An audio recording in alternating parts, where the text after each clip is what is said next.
ನಿನ್ನೆ ಕ್ಲಾಸ್ವರೆಗೂ ನಾವು ಏನು ನೋಡಿದ್ವಿ, ಈ ಮೊದಲಿನ ಕ್ಲಾಸಲ್ಲೆಲ್ಲ ಲೋಹಗಳು ಮತ್ತು ಅಲೋಹಗಳ ಬಗ್ಗೆ, ರಸಾಯನಶಾಸ್ತ್ರದಲ್ಲಿ ಲೋಹಗಳು ಮತ್ತು ಅಲೋಹಗಳ ಅಧ್ಯಾಯದ ಬಗ್ಗೆ ನಾವು ತಿಳ್ಕೊಂಡ್ವಿ.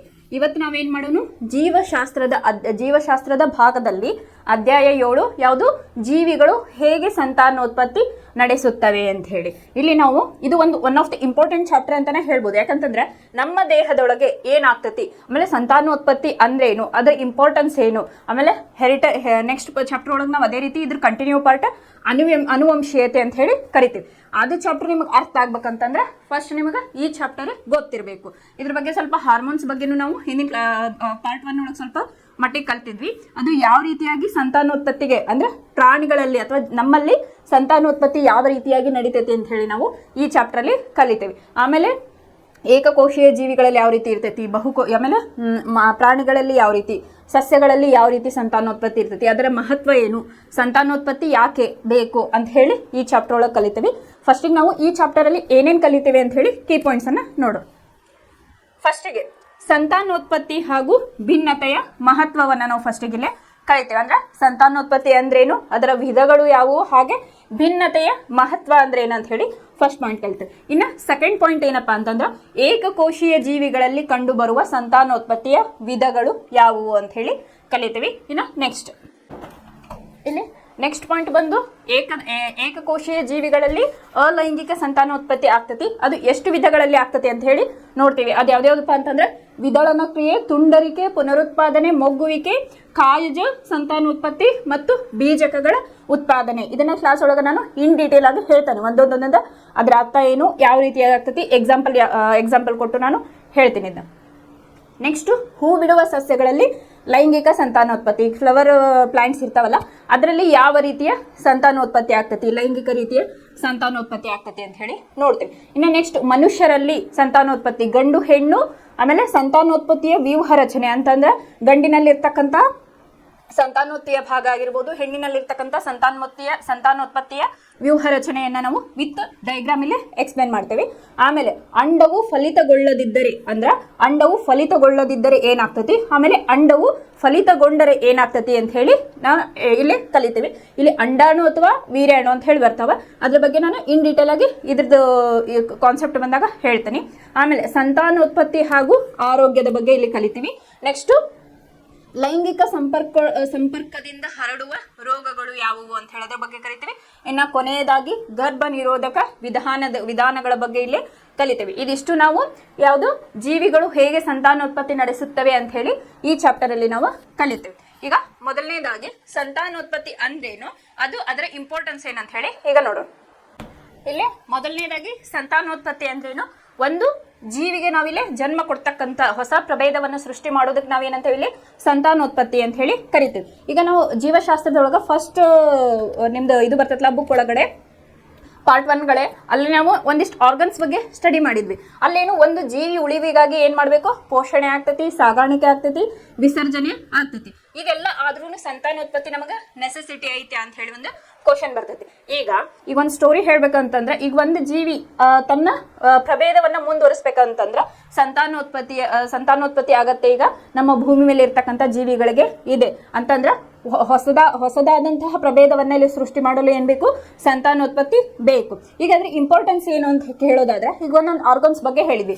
ಉಸಿರಾಟಕ್ಕೆ ನಾವು ಶ್ವಾಸಕೋಶ ಮತ್ತು ಮೂಗು ಇದ್ರ ಬಗ್ಗೆ ಕಲ್ತಿದ್ವಿ. ಅದಕ್ಕೆ ಆಕ್ಸಿಜನ್ ಅನ್ನ ಒಳಗೆ ತಗೋತೇವೆ, ನಾವು ಕಾರ್ಬನ್ ಡೈಆಕ್ಸೈಡ್ ಅನ್ನ ಹೊರಗೆ ಹಾಕ್ತೇವೆ. ಈಗ ಆಕ್ಸಿಜನ್ ಒಳಗಡೆ ಹೋಯ್ತು ಅಂತಂದ್ರೆ ನಾವು ತಿಂದಿರ್ತಕ್ಕಂಥ ಫುಡ್ ಏನಾಗ್ತತಿ, ಗ್ಲೂಕೋಸ್ ಆಗಿ ಕನ್ವರ್ಟ್ ಆಗಿ ಆಮೇಲೆ ಅದೇನಾಗ್ತತಿ, ಇಡೀ ನಮ್ಮ ದೇಹಕ್ಕೆ ಶಕ್ತಿಯನ್ನ ಒದಗಿಸ್ತತಿ. ಅದೇ ರೀತಿ ಲಾರ್ಜ್ ಇಂಟೆಸ್ಟೈನ್ ಏನ್ ಮಾಡ್ತೈತಿ ಅಂದ್ರೆ ದೊಡ್ಡ ಕರಳು, ನಾವ್ ಏನ್ ತಿಂದಿರ್ತೇವಲ್ಲ ಸಾಲಿಡ್ ಫುಡ್, ಅದನ್ನ ಏನ್ ಮಾಡ್ತೈತಿ, ಅದ್ರಲ್ಲಿ ಇರ್ತಕ್ಕಂಥ ವೇಸ್ಟ್ ಪ್ರಾಡಕ್ಟ್ ನ ಏನ್ ಮಾಡ್ತೈತಿ, ಟಾಯ್ಲೆಟ್ ಅಥವಾ ತ್ಯಾಜ್ಯದ ಮೂಲಕ ಅಲ್ಲೇ ಹೊರಗೆ ಹಾಕ್ತೈತಿ. ಅದೇ ರೀತಿ ಕಿಡ್ನಿ ಏನ್ ಮಾಡ್ತು, ಇಲ್ಲಿ waste product water liquid form ಒಳಗಿದ್ದ ಏನ್ ಮಾಡ್ತು, ಕಿಡ್ನಿ ಅದನ್ನ ಪ್ಯೂರಿಫೈ ಮಾಡಿ ನೆಫ್ರಾನ್ಗಳ ಮೂಲಕ ನೆಕ್ಸ್ಟ್ ಯೂರಿನರಿ ಬ್ಲಾಡರ್ ಮೂಲಕ ಹೊರಗಡೆ ಹೋಯ್ತು. ಅದೇ ರೀತಿ ಏನಪ್ಪಾ ಅಂತಂದ್ರೆ ಈ ಸಂತಾನೋತ್ಪತ್ತಿಯ ಪ್ರಾಮುಖ್ಯತೆಯು ಅಷ್ಟೇ ಇಂಪಾರ್ಟೆನ್ಸ್ ಅನ್ನ ಹೊಂದಿದೆ. ಯಾಕಂತಂದ್ರೆ ಇಲ್ಲಿ ಒಂದು ಜೀವಿಯ 2 ಜೀವಿಗಳು ಗಂಡು ಮತ್ತು ಹೆಣ್ಣು ಸೇರಿಕೊಂಡು ಏನಾಗ್ತತಿ, ಒಂದು ಹೊಸ ಜೀವಿಯ ಅಥವಾ ಪ್ರಭೇದ ಇಲ್ಲೇ ಉತ್ಪತ್ತಿ ಆಗ್ತತಿ. ಅದರದೇ ಆದಂಥ ಕ್ಯಾರೆಕ್ಟರಿಸ್ಟಿಕ್ಸ್ ಅದಕ್ಕೆ ಇರ್ತಾವ. ಸೊ ಹಾಗಾಗಿ ಒಂದು ಹೊಸ ಜೀವಿಯ ಹುಟ್ಟಿಗಾಗಿ ಬೇಕು, ಹಾಗಾಗಿ ಇದು ಸಂತಾನೋತ್ಪತ್ತಿ ನಮಗೆ ಬೇಕು ಅಂತ ಹೇಳ್ತೇವೆ. ಇದ್ರ ಬಗ್ಗೆ ಇನ್ ಡೀಟೇಲ್ ನಾವು ಇನ್ನು ನೆಕ್ಸ್ಟ್ ಕಲಿತೇವೆ. ಇನ್ನು ಫಸ್ಟ್ನೇದು ಜೀವಿಗಳು ತಮ್ಮದೇ ನಿಖರ ಪ್ರಕೃತಿಯನ್ನು ಸೃಷ್ಟಿಸುತ್ತವೆ ಅಂತ ಹೇಳಿ ಆಯ್ತು. ಇದು one of the important concept ಅಂತಾನೆ ಹೇಳ್ಬೋದು. ಇಲ್ಲಿ ನಾವು DNA ಅಂತ ಹೇಳಿ ಕರಿತೇವೆ. ಏನಪ್ಪಾ ಅಂತಂದ್ರೆ ಡಿಆಕ್ಸಿ ರೈಬೋನ್ಯೂಕ್ಲಿಕ್ ಆಸಿಡ್ ಅಂತ ಹೇಳಿ ಕರಿತೇವೆ. ಏನು ಡಿಆಕ್ಸಿ ರೈಬೋನ್ಯೂಕ್ಲಿಕ್ ಆಸಿಡ್ ಅಂತ ಹೇಳಿ ಕರಿತೇವೆ. ಇದು ಎಲ್ಲಿರ್ತೈತಪ್ಪ ಅಂತಂದ್ರೆ ನ್ಯೂಕ್ಲಿಯಸ್ ಒಳಗಿರ್ತೈತೆ ನಮ್ಮ ದೇಹದೊಳಗೆ. ಇದನ್ನ ನೀವು ಫಿಲ್ಮ್ ಒಳಗೆ ಅಥವಾ ಸೀರಿಯಲ್ ಒಳಗೆ ಕಲ್ತಿರ್ಬೋದು. ಆಮೇಲೆ 9th ಕ್ಲಾಸ್ ಒಳಗೆ ಸ್ವಲ್ಪ ಬಗ್ಗೆ ಕ್ರೋಮೋಸೋಮ್ ಬಗ್ಗೆ ಆಗೋದು, ಇದ್ರ ಬಗ್ಗೆ ವರ್ಣತಂತುಗಳು ಅಂತ ಏನು ಕಲಿತಾವಲ್ಲ ಅದು ಆಲ್ರೆಡಿ ನೀವು ಸ್ವಲ್ಪ ಮಟ್ಟಿಗೆ ಬೇಸಿಕ್ನ ಕಲ್ಕೊಂಡಿರಿ. ಇದು DNA ಎಲ್ಲಿ ಇರ್ತೈತಪ್ಪ ಅಂತಂದ್ರೆ ನ್ಯೂಕ್ಲಿಯಸ್ ಒಳಗಡೆ ಇರ್ತೈತಿ. ನ್ಯೂಕ್ಲಿಯಸ್ ಎಲ್ಲಿ ಇರ್ತೈತಿ? ಜೀವಕೋಶದ ಒಳಗಡೆ ಇರ್ತೈತಿ. ಇದು ಹೆಂಗಿರ್ತೈತಪ್ಪ ಅಂತಂದ್ರೆ ನಿಮ್ಮ ಪುಸ್ತಕದೊಳಗೆ ಲಾಸ್ಟ್ ಕೊಟ್ಟಾರೆ ಡಬಲ್ ಹೆಲಿಕ್ಸ್ ಮಾಡೆಲ್ ಅಂತ ಹೇಳಿ. DNA ಡಬಲ್ ಹೆಲಿಕ್ಸ್ ಮಾಡೆಲ್ ಅಂತ ಹೇಳಿ ನಾವು ಕರಿತೇವೆ.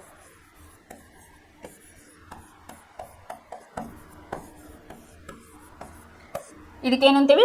Double helix. DNA double helix model ಅಂತ ಹೇಳಿ ಕರಿತೀವಿ. DNA ಅಂದ್ರೆ ಡಿಆಕ್ಸಿ ರೈಬೋನ್ಯೂಕ್ಲಿಕ್ ಆಸಿಡ್ ಅಂತ ಹೇಳಿ ಕರಿತೀವಿ. ಇದು ಯಾವ ರೀತಿ ಇರ್ತೈತಿ ಏನು ಅಂತ ಹೇಳಿ ನೋಡೋಣ. ಜೀವಿಗಳ ದೇಹದ ವಿನ್ಯಾಸ ಒಂದೇ ರೀತಿಯಾಗಿರುವುದರಿಂದ ಅವುಗಳು ಒಂದೇ ರೀತಿಯಾಗಿ ಕಾಣುತ್ತವೆ.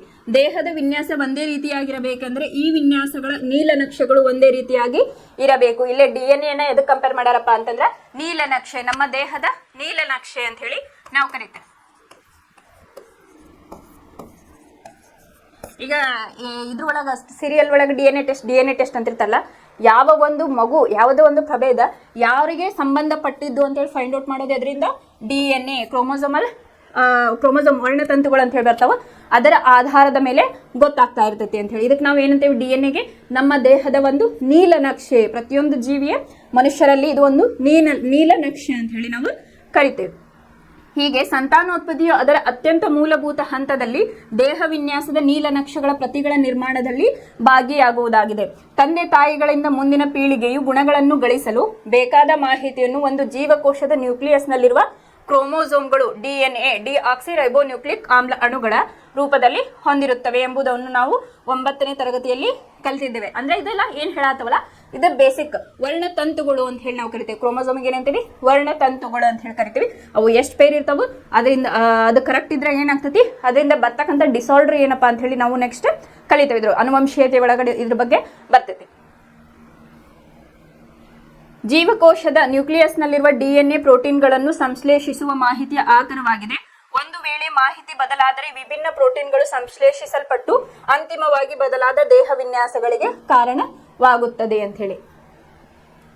ಆದ್ದರಿಂದ DNA ಪ್ರತಿಯನ್ನು ಸೃಷ್ಟಿಸುವುದು ಸಂತಾನೋತ್ಪತ್ತಿಯ ಕ್ರಿಯೆಯಲ್ಲಿ ಒಂದು ಮೂಲ ಘಟನೆಯಾಗಿದೆ.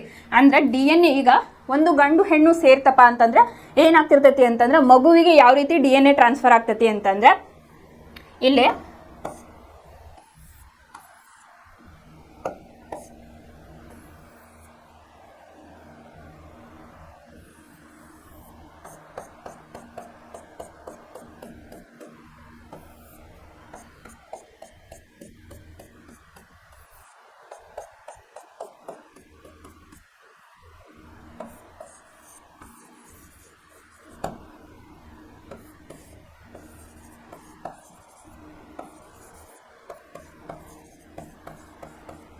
ಈಗ ಒಂದು ಗಂಡು ಹೆಣ್ಣು ಸೇರಿದಾಗ ಮಗುವಿಗೆ ಯಾವ ರೀತಿಯಾಗಿ DNA ಟ್ರಾನ್ಸ್ಫರ್ ಆಗ್ತದಪ್ಪ ಅಂತಂದ್ರೆ ಇದಕ್ಕ ಈ ರೀತಿಯಾಗಿ ಇದು DNA ಏನೇ ಅಲ್ಲ, ಇದು DNA ಹೆಲಿಕ್ಸ್ ಮಾಡೆಲ್ ಅಂತ ಹೇಳಿ ಕರೀತಾರೆ.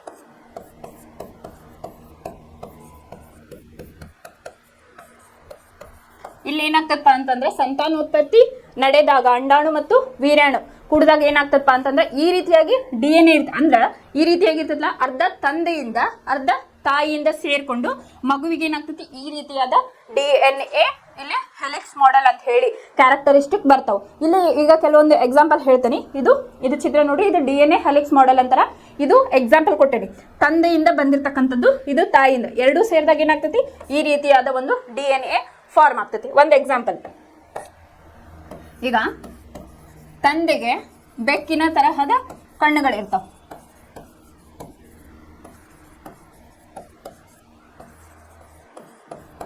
ತಾಯಿಗೆ ಕಪ್ಪು ಕಣ್ಣು. ಈಗ ನಾನೇನಂದೆ DNA ಒಳಗ ಅರ್ಧ ತಂದೆಯಿಂದ ಬಂದ್ರೆ ಅರ್ಧ ತಾಯಿಯಿಂದ ಬರ್ತೈತಿ ಅಂತ ಹೇಳಿದೆ. ಈಗ ತಂದೆಗೆ ಏನಾಗೈತಿ ಬೆಕ್ಕಿನ ತರಹದ ಕಣ್ಣುಗಳದ, ತಾಯಿಗೆ ಏನಾಗೈತಿ ಕಪ್ಪು ಬಣ್ಣದ ಕಣ್ಣುಗಳದು. ಈಗ ಮಗುವಿಗೆ ಯಾವ ರೀತಿಯ ಕಣ್ಣುಗಳು ಬರ್ತಾವು ಇಲ್ಲೇ ಎದ್ರ ಮೇಲೆ ಡಿಪೆಂಡ್ ಆಗ್ತೈತಪ್ಪ ಅಂತಂದ್ರೆ ಯಾವ್ದು DNA ಪ್ರಬಲ ಇರ್ತೈತಲ್ಲ ಅದರದಲ್ಲೇ ನಮಗ ಆ ಮಗುವಿಗೆ ಆ ತರಹದ ಕಣ್ಣುಗಳು. ಇದು ಎಕ್ಸಾಂಪಲ್ ಜಸ್ಟ್ ನಾ ಕಣ್ಣಿಗೆ ಕೊಟ್ಟಿನಿ. ಅದೇ ರೀತಿಯಾಗಿ ಈಗ ಹೇಳ್ತಿರ್ತಾರೆ ಮನೆಯೊಳಗೆ ಸೇಮ್ ಅವ್ರ ತಂದೆ ತರನ ಅಥವಾ ಅವ್ರ ತಾಯಿ ತರನ ಅಂತ ಹೇಳಿ. ಅದು ಯಾವ್ದ್ರ ಮೇಲೆ ಡಿಪೆಂಡ್ ಇರ್ತೈತಪ್ಪ ಅಂತಂದ್ರೆ ಈ DNA ಕ್ರೋಮೋಸೋಮಲ್ಲಿ ಏನು ಕ್ರೋಮೋಸೋಮ್ಸ್ ಅಂತ ಏನು ಕರಿತೇವೆ ವರ್ಣತಂತುಗಳು ಅದ್ರ ಒಳಗಡೆ. ಈಗ ಅದು ಪ್ರಬಲ ಇತ್ತು ಅಂತಂದ್ರೆ ತಂದೆಯ ಕ್ರೋಮೋಸೋಮ್ ಅಥವಾ DNA ಪ್ರಬಲ ಇತ್ತಂದ್ರೆ ಬೆಕ್ಕಿನ ತರಹದ ಕಣ್ಣು ಬರ್ತಾವ. ಇಲ್ಲ ತಾಯಿದು ಪ್ರಬಲ ಇತ್ತಂದ್ರೆ ಏನಕತಿ ಕಪ್ಪು ಕಲರಿನ ಕಣ್ಣುಗಳು ಇಲ್ಲಿ ಬರ್ತಾವ. ಇದು ಒಂದು ಸಿಂಪಲ್ ಎಕ್ಸಾಂಪಲ್ ಅಂತ ಹೇಳ್ಬೋದು. ಇದರದ್ದೇ ನೀವು ಎಲ್ಲ ತರದಿಂದನೂ ಕಂಪ್ಯಾರಿಸನ್ ಮಾಡ್ಬೋದು. ಯಾವುದು ಪ್ರಬಲ DNA ಮಗುವಿಗೆ ಹೋಗ್ತದಲ್ಲ ಅದರ ಹೋಲಿಕೆಯಲ್ಲೇ ಬರ್ತೈತಿ ಅಂತ ಹೇಳಿ. ಆಮೇಲೆ ಇಲ್ಲಿ ಜೀನ್ ಅಂತ ಹೇಳಿ ನಾವು ಕರಿತೇವೆ. ಇದು ಒಂದು ಘಟಕ ಅಂತ ಹೇಳಿ ಕರಿತೇವೆ. ಇದು ಒಂದು ಇಂಪಾರ್ಟೆಂಟ್ ವರ್ಡ್ ಅಂತ ಹೇಳಿ ನಾವು ಕರಿತೇವೆ. ಏನು ಜೀನ್.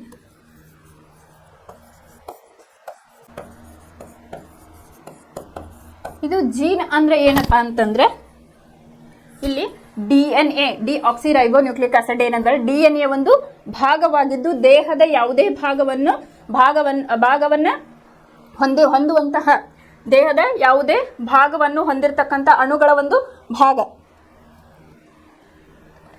ಏನಿಲ್ಲ ಜೀನ್ ಅಂದ್ರೇನು DNA ಒಂದು ಭಾಗವಾಗಿದ್ದು ದೇಹದ ಯಾವುದೇ ಭಾಗವನ್ನ ವ್ಯಕ್ತಪಡಿಸುವಂತಹ ಅಣುಗಳನ್ನು ಒಳಗೊಂಡಿರುವ ಒಂದು ಭಾಗ. ಈಗ ಒಂದು ಚಿತ್ರ ತೆಗ್ದಲ್ಲ ಹಿಂಗ ಈ ರೀತಿಯಾಗಿ ತೆಗೆದಾಗ DNA ಒಳಗೆ ಅರ್ಧ ತಗೊಂಡಾಗ ಇದು ಒಂದು ನಾವು ಜೀನ್ ಅಂತ ಹೇಳಿ ಕನ್ಸಿಡರ್ ಮಾಡ್ತೇವಿ.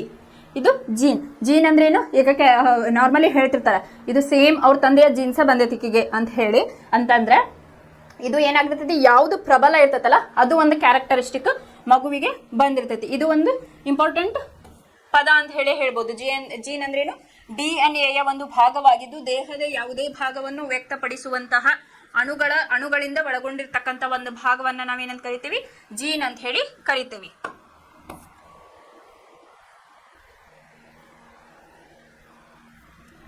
ನೆಕ್ಸ್ಟ್ ಭಿನ್ನತೆಯ ಮಹತ್ವ ಅಂತ ಹೇಳಿ ಕರಿತೀವಿ.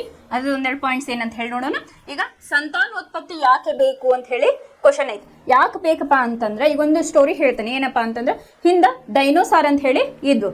ಎಷ್ಟು ಮಿಲಿಯನ್ ವರ್ಷಗಳ ಸಾವಿರಾರು ವರ್ಷಗಳ ಹಿಂದೆ ಅಥವಾ ಮಿಲಿಯನ್ ವರ್ಷಗಳ ಹಿಂದೆ ಏನಾಗಿತ್ತು ಡೈನೋಸಾರ್ ಅಂತ ಹೇಳಿ ಇದ್ವು. ಅವು ಏನ್ ಮಾಡಿದ್ವಪ್ಪ ಅಂತಂದ್ರೆ ನೀವು ಇದು ಫಿಲಮ್ ಎಲ್ಲ ನೋಡಿರ್ಬಹುದ. ಡೈನೋಸಾರ್ ಏನ್ ಮಾಡಿದ್ವು ಇಡೀ ಜಗತ್ತಿನೊಳಗ ಅವುಗಳ ಪ್ರಭೇದವನ್ನ ಸೃಷ್ಟಿಸಿದ್ವು. ಇಡೀ ಜಗತ್ತಿನ ತುಂಬ ಒಂದ್ ರೀತಿ ಹೆಂಗ ರಾಜ್ಯಭಾರ ಮಾಡ್ತಾರಲ್ಲ ಹಂಗ ಡೈನೋಸಾರ್ ಏನ್ ಮಾಡ್ತಿದ್ವಪ್ಪ ಅಂತಂದ್ರೆ ಅವುಗಳದೇ ಒಂದು ರಾಜ್ಯಭಾರ ಆಗಿತ್ತು. ಯಾವಾಗ ಜಗತ್ತಿನ ತುಂಬ ಒಂದು ಸಾವಿರಾರು ವರ್ಷಗಳ ಹಿಂದೆ. ಆಮೇಲೆ ಏನಾಯ್ತು ಅಲ್ಲೇ ಉಲ್ಕಾ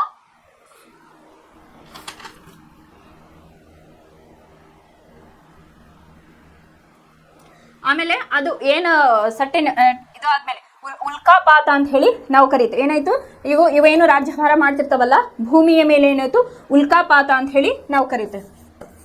ಉಲ್ಕೆಗಳು ಅಂತ ಏನ್ ಕರಿತೇವಲ್ಲ ಉಲ್ಕಾಪಾತ ಆದಾಗ ಏನಾಯ್ತು ಅದು ಹೆವಿ ಹೀಟ್ ಇಂದ ಭೂಮಿಯ ಒಳಗೆ ಜ್ವಾಲಾಮುಖಿ ಆವರಿಸ್ತು.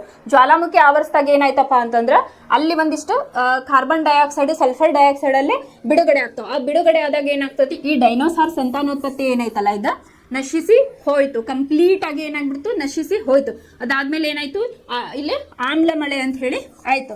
ಆಮ್ಲ ಮಳೆ ಆದಾಗ ಏನಾಯ್ತಪ್ಪ ಅಂತಂದ್ರೆ ಭೂಮಿ ಮೇಲೆ ಇರ್ತಕ್ಕಂಥ ಆ ಟೈಮಲ್ಲಿ ಇರ್ತಕ್ಕಂಥ ಎಲ್ಲಾ ಜೀವಿಗಳು ನಶಿಸಿ ಹೋದವು ಅಂತ ಹೇಳಿ ಹೇಳ್ತಾರೆ. ಈ ಡೈನೋಸಾರ್ ಏನಾಯ್ತು ಅಲ್ಲೇ ಉಲ್ಕಾಪಾತ ಆದಾಗ ಏನಾಯ್ತು ತನ್ನ ಸಂತತಿಯನ್ನ ಕಂಪ್ಲೀಟ್ ಆಗಿ ಕಳ್ಕೊಂಡ್ಬಿಡ್ತು. ಈಗ ನಮಗದು ನೋಡೋಕೆ ಸಿಗೋದಿಲ್ಲ. ಅದೇ ರೀತಿ ಏನಾಯ್ತು ಆಮ್ಲ ಮಳೆನೂ ಆಯ್ತು. ಅಲ್ಲಿ ಭೂಮಿಯಲ್ಲಿ ಇರ್ತಕ್ಕಂಥ ಜ್ವಾಲಾಮುಖಿಯಿಂದ ಏನಾಯ್ತು ಎಲ್ಲಾ ಸಂತತಿ ಅದರ ಉಷ್ಣತೆಗೆ ತಾಪಮಾನಕ್ಕೆ ಏನಾಯ್ತು ಅಲ್ಲೇ ಅದರ ಸಂತತಿ ನಶಿಸಿ ಹೋಯ್ತು. ಅದಾದ ನಂತರ ಏನಾಯ್ತಪ್ಪ ಅಂದ್ರೆ ಭೂಮಿ ಆಳದಲ್ಲಿ ಅಂದ್ರೆ ಒಳಪದರಿನಲ್ಲಿ ಅವಾಗ ಏನಾಯ್ತು ಸಸ್ತನಿಗಳು ಇದ್ವು. ಅವು ಏನ್ ಮಾಡ್ತು ತಮ್ಮ ಪ್ರಭೇದವನ್ನಲ್ಲೇ ಹೆಚ್ಚಿಸ್ತಾ ಹೋದ್ವು. ಯಾವ್ಯಾವು ಸಸ್ತನಿಗಳು ಅಂತ ಹೇಳಿ ಕರಿತೇವೆ ನಾವು. ಇವೆಲ್ಲಿದ್ವಪ್ಪ ಅಂದ್ರೆ ಇವು ಉಳ್ಕೊಳ್ಳೋಕ್ ಕಾರಣ ಏನಂತಂದ್ರೆ ಭೂಮಿಯ ಆಳದಲ್ಲಿ ಒಳಪದರಗಳಲ್ಲಿ ಇವು ಏನ್ ಮಾಡಿದ್ವಪ್ಪ ಅಂತಂದ್ರೆ ತಮ್ಮ ಸಂತಾನೋತ್ಪತ್ತಿ ವಿವಿಧ ರೀತಿಯ ಸಂತಾನೋತ್ಪತ್ತಿಯಲ್ಲಿ ಆಗಕ್ಕದು ಸಹಾಯ ಆಯ್ತು. ಆಮೇಲೆ ಸರ್ಟೆನ್ ವರ್ಷಗಳಾಗಿರ್ಬೋದು ದಿನಗಳಾದ್ಮೇಲೆ ಏನಾಯ್ತಪ್ಪ ಅಂತಂದ್ರೆ ಇವು ಭೂಮಿ ಒಂದು ನ್ಯಾಚುರಲ್ ಸ್ಟೇಜಿಗೆ ಬಂತು. ಅಂದ್ರೆ ನಾರ್ಮಲ್ ಸ್ಟೇಜಿಗೆ ಬಂದಾಗ ಏನ್ ಮಾಡ್ತು ಇವುಗಳ ಸಂತತಿ ಡಿಫ್ರೆಂಟ್ ಇದ್ರ ಒಳಗಡೆ ಏನಾಯ್ತು ಅಲ್ಲಿ ಪ್ರಭೇದಗಳ ಹುಟ್ಟುವಿಕೆಯಲ್ಲಿ ಆಗ್ತಾ ಬಂತು. ಇಲ್ಲೇ ನೆಕ್ಸ್ಟ್ ಕಾನ್ಸೆಪ್ಟ್ ಭಿನ್ನತೆ ಅಂತ ಹೇಳಿದ್ವಿ. ಭಿನ್ನತೆ ಅಂದ್ರೆ ಏನಪ್ಪಾ ಅಂದ್ರೆ DNA ಸ್ವಪ್ರತಿಕರಣವು ಎರಡು ಭಿನ್ನ DNA ಪ್ರತಿಗಳನ್ನು ಉಂಟು ಮಾಡುವುದರಿಂದ ಇಲ್ಲಿ ಭಿನ್ನತೆ ಮರಿಜೀವಿಗಳು ಕಂಡು ಬರುತ್ತವೆ ಅಂತ ಹೇಳಿ ಹೇಳ್ಬೋದು. ಇದು ಒಂದು ನಾವು ಭಿನ್ನತೆಗೆ ಏನಪ್ಪಾ, ಇದು ಒಂದು ವರ ಅಂತ ಹೇಳಿ ನಾವು ಕರಿತೇವೆ. ಯಾಕಪ್ಪ ಅಂತಂದ್ರೆ ಈಗ ಜೀವಿಗಳಂದ್ರೆ ಮನುಷ್ಯರಷ್ಟೇ ಇಲ್ಲ, ನಾವು ಇಲ್ಲೇ ಬ್ಯಾಕ್ಟೀರಿಯಾಸ್ ಅದಾವು, ಸಸ್ಯಗಳದಾವು, ಡಿಫ್ರೆಂಟ್ ಕೈಂಡ್ ಆಫ್ ಎನಿಮಲ್ಸ್ ಅದಾವು. ಸೊ ಹಾಗಾಗಿ ಜೀವಿಗಳು ನಿಸರ್ಗದಲ್ಲಿ ಉಂಟಾಗುವ ಬದಲಾವಣೆಗೆ ಹೊಂದಿಕೊಳ್ಳುವ ಒಂದು ಇಲ್ಲ ನೇಚರ್ ಅನ್ನ ಹೊಂದೈತಿ. ಅದರಿಂದ ಏನಾಗ್ತೈತಿ, ಭಿನ್ನತೆಯ ಮಹತ್ವವನ್ನ ಇಲ್ಲಿ ನಾವು ಕಂಡ್ಕೋಬಹುದು. ಹಾಗಾಗಿ ಭಿನ್ನತೆ ಇಲ್ಲಿ ಒಂದು ವರ ಅಂತ ಹೇಳಿ ನಾವಿಲ್ಲಿ ಹೇಳ್ಬೋದು. ಆಮೇಲೆ ಹೊಸ ಪ್ರಭೇದಗಳ ವಿಕಾಸಕ್ಕೆ ಏನು, ಪ್ರಭೇದಗಳ ಹುಟ್ಟುವಿಕೆಗೆ ಅಥವಾ ಪ್ರಭೇದಗಳ ವಿಕಾಸಕ್ಕೆ ಇಲ್ಲೇ ಅಣು ಮಾಡಿಕೊಡ್ತೈತಿ ಯಾವುದು, ಭಿನ್ನತೆ. ಹಾಗಾಗಿ ಇದು ಭಿನ್ನತೆಯು ಒಂದು ಮಹತ್ವವನ್ನ ಪಡೆದುಕೊಂಡೈತಿ. ಫಸ್ಟಿಗೆ ಭಿನ್ನತೆ ಅಂದ್ರೆ ಏನಪ್ಪಾ ಅಂತಂದ್ರೆ DNA ಸ್ವ ಪ್ರತೀಕರಣವು ಎರಡು ಭಿನ್ನ DNA ಪ್ರತಿಗಳನ್ನು ಉಂಟು ಮಾಡುವುದರಿಂದ ಭಿನ್ನತೆಯ ಮರಿಜೀವಿಗಳು ಇಲ್ಲಿ ಕಂಡು ಬರುತ್ತವೆ. ಇದು ಒಂದು ವರ ಅಂತ ಹೇಳ್ಬೋದು. ಯಾಕಪ್ಪ ಅಂತಂದ್ರೆ ನಮ್ಮ ಸುತ್ತಮುತ್ತಲೇ ಇರ್ತಕ್ಕಂಥ ಜೀವಿಗಳು ನಿಸರ್ಗದಲ್ಲಿ ಆಗ್ತಕ್ಕಂತಹ ಬದಲಾವಣೆಗಳಿಗೆ ಹೊಂದ್ಕೊಂಡವು ಜೀವನವನ್ನ ಸಾಗಿಸ್ತಾವ ಅಥವಾ ಸಂತಾನೋತ್ಪತ್ತಿಯನ್ನ ನಡೆಸ್ತಾವು ಅಂತ ಹೇಳಿ ಹೇಳ್ಬೋದು. ಆಮೇಲೆ ಹೊಸ ಪ್ರಭೇದಗಳ ವಿಕಾಸಕ್ಕೆ ಕೂಡ ಇದು ಹೆಲ್ಪ್ ಆಗ್ತತಿ ಅಂತ ಹೇಳಿ ಹೇಳ್ಬೋದು. ಇದು ಭಿನ್ನತೆಯ ಒಂದು ಮಹತ್ವ ಅಂತ ಹೇಳಿ ನಾವು ಕರಿತೇವೆ. ಅಂದ್ರೆ ಈ ಟೆಂಪರೇಚರ್ ವೇರಿ ಆಗ್ತಾ ಇರ್ತೈತಿ, ಆ ರೀತಿ ನಮ್ಮ ಪ್ರಕೃತಿಗೆ ತಕ್ಕಂತೆ ಹೊಂದಿಕೊಳ್ಳೋದು ಅಂತ ಹೇಳಿ ನಾವೆಲ್ಲ ಹೇಳ್ಬೋದು. ಇನ್ನ ಸಂತಾನೋತ್ಪತ್ತಿಯ ವಿಧಗಳು ಯಾವ ಅಂತ ಹೇಳಿ ನೋಡೋಣ. ಸಂತಾನೋತ್ಪತ್ತಿ ಅಂದ್ರೆ ಗೊತ್ತಾಯ್ತು ನಿಮಗ, ಅಲ್ಲೇ ಒಂದು ಹೊಸ ಜೀವಿಯ ಹುಟ್ಟು ಅಲ್ಲೇ ಆಗ್ತತಿ ಅಂತ ಹೇಳಿ ನಾವು ಹೇಳ್ಬೋದು. ಇನ್ನ ಸಂತಾನೋತ್ಪತ್ತಿ ಒಳಗೆ 2 ವಿಧಗಳದಾವು, ಲೈಂಗಿಕ ಮತ್ತು ಅಲೈಂಗಿಕ ಸಂತಾನೋತ್ಪತ್ತಿ ಅಂತ ಹೇಳಿ.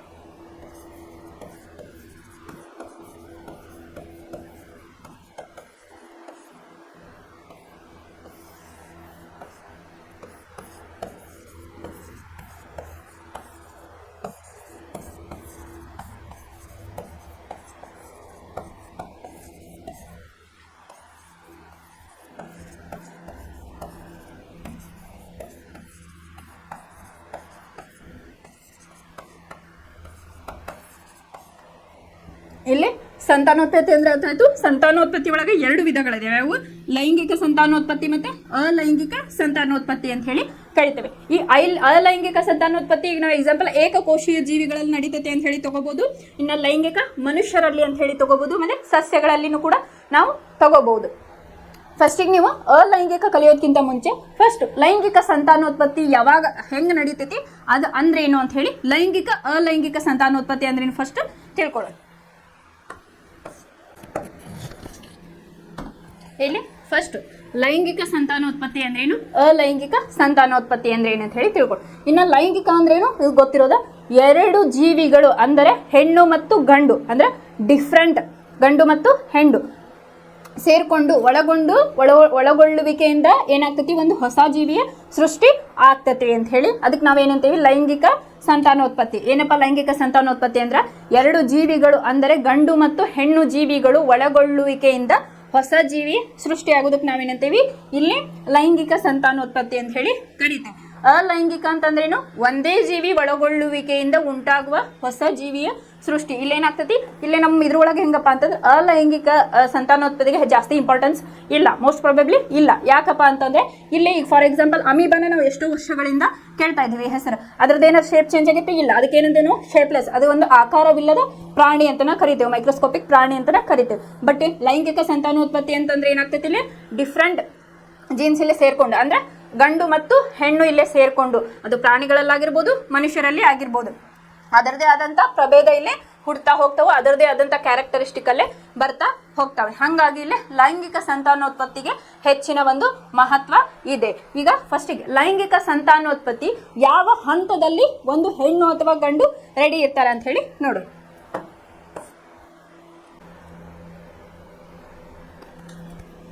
ಇಲ್ಲಿ ಫಸ್ಟ್ ಲೈಂಗಿಕ ಒಳಗೆ ತಿಳ್ಕೊಂಡು ಆಮೇಲೆ ಅಲ್ಲೇ ಅಲೈಂಗಿಕತೆ ಬಗ್ಗೆ ನಾವು ಹೋಗೋಣ. ಗಂಡು ಮತ್ತು ಹೆಣ್ಣು ಅಂತ ಕನ್ಸಿಡರ್ ಮಾಡಿದಾಗ ಗಂಡು ಹೆಣ್ಣಿನ ನಡುವೆ ಲೈಂಗಿಕ ಸಂತಾನೋತ್ಪತ್ತಿ ಆಗ್ತದೆ ಅಂತ ಹೇಳ್ಕೊಂಡಿದ್ವಿ. ಇಲ್ಲೇ ನೋಡ್ರಿ, ಗಂಡಿನೊಳಗಡೆ 12ರಿಂದ 16ನೇ ವಯಸ್ಸಿನಲ್ಲಿ ಅಲ್ಲಿ ಒಂದು ಹಾರ್ಮೋನ್ಸ್ಗಳು ಚೇಂಜ್ ಆಗ್ತಾ ಹೋಗ್ತಾವು. ಇವನ್ ಹೆಣ್ಣಿನಲ್ಲಿ ಕೂಡ 12ರಿಂದ 16ನೇ ವಯಸ್ಸಿಗೆ ಅಲ್ಲಿ ಚೇಂಜಸ್ ಅನ್ನ ಕಾಣ್ಬೋದು. ಅಂದ್ರೆ ಹೆಣ್ಮಕ್ಳಲ್ಲಿ ಏನಾಗ್ತದಪ್ಪ ಅಂತಂದ್ರೆ ಮೆಚುರಿಟಿ ಲೆವೆಲ್ ಲೆವೆಲ್ ಅಲ್ಲೇ ಸ್ಟಾರ್ಟ್ ಆಗ್ತತಿ, ಅಂದ್ರೆ ಅಂಡಾಣುಗಳಲ್ಲೇ ಬೆಳೆಯಕ ಸ್ಟಾರ್ಟ್ ಆಗ್ತಾವ. ಇನ್ನು ನೆಕ್ಸ್ಟ್ ಗಂಡ್ ಮಕ್ಳಲ್ಲಿ ಏನಾಗ್ತಾವಪ್ಪ, ವೀರ್ಯಾಣುಗಳು ಅಲ್ಲೇ ಬೆಳಿತಾವು.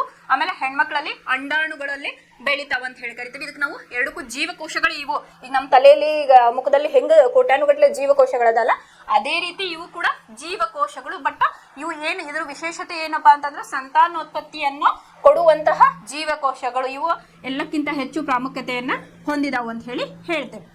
ಆಮೇಲೆ ಗಂಡು ಮಕ್ಕಳಲ್ಲಿ ಟೆಸ್ಟಿಸ್ಟಿರಾನ್ ಹಾರ್ಮೋನ್ ಅನ್ನು ಡೆವಲಪ್ ಆಗ್ತದೆ. ಅದು ಯಾವ ಏಜ್ ಒಳಗೆ ಡೆವಲಪ್ ಆಗ್ತದಪ್ಪ ಅಂತಂದ್ರೆ 12ರಿಂದ 16ನೇ ವಯಸ್ಸಿನಲ್ಲಿ ಟೆಸ್ಟಿಸ್ಟಿರಾನ್ ಹಾರ್ಮೋನ್ ಡೆವಲಪ್ ಆಗ್ತತಿ. ಅದು ಯಾವ ಗ್ರಂಥಿಯಿಂದ ಅಂದ್ರೆ ಪ್ರೋಸ್ಟೇಟ್ ಗ್ರಂಥಿಯಿಂದ ಇಲ್ಲಿ ಅದು ಪ್ರೊಡ್ಯೂಸ್ ಆಗ್ತತಿ ಅಂತ ಹೇಳಿ ಹೇಳ್ತೇವೆ. ಈ ವೀರ್ಯಾಣು ಎಲ್ಲಿ ಬೆಳಿತೈತಪ್ಪ ಅಂತಂದ್ರೆ ವೃಷಣದಲ್ಲಿ ಇದು ಉತ್ಪತ್ತಿ ಆಗ್ತತಿ ಅಂತ ಹೇಳಿ. ಇನ್ನು ಹೆಣ್ಣು ಮಕ್ಕಳಲ್ಲಿ ಬಂದ್ರೆ ಈಸ್ಟ್ರೋಜನ್ ಅಂಡ್ ಪ್ರೊಜೆಸ್ಟಿರಾನ್ ಅಂತ ಹೇಳಿ ಮೋಸ್ಟ್ ಇಂಪಾರ್ಟೆಂಟ್ ಹಾರ್ಮೋನ್ ಅಂತ ಹೇಳಿ ಹೇಳ್ಬೋದು. ನಾನು ಇದ್ರ ಬಗ್ಗೆ ಹಿಂದೊಮ್ಮೆ ಹೇಳಿದ್ದೆ, ನೆಕ್ಸ್ಟ್ ಅಪ್ಕಮಿಂಗ್ ಕ್ಲಾಸ್ ಒಳಗೆ ಹೇಳ್ತೇನೆ ಅಂತ ಹೇಳಿ. ಇದು ಎಲ್ಲಿ ಇರ್ತದಪ್ಪ ಅಂತಂದ್ರೆ ಅಂಡಾಶಯದಲ್ಲಿ ಇರ್ತೈತಿ ಅಂತ ಹೇಳಿ ಹೇಳ್ಬೋದು.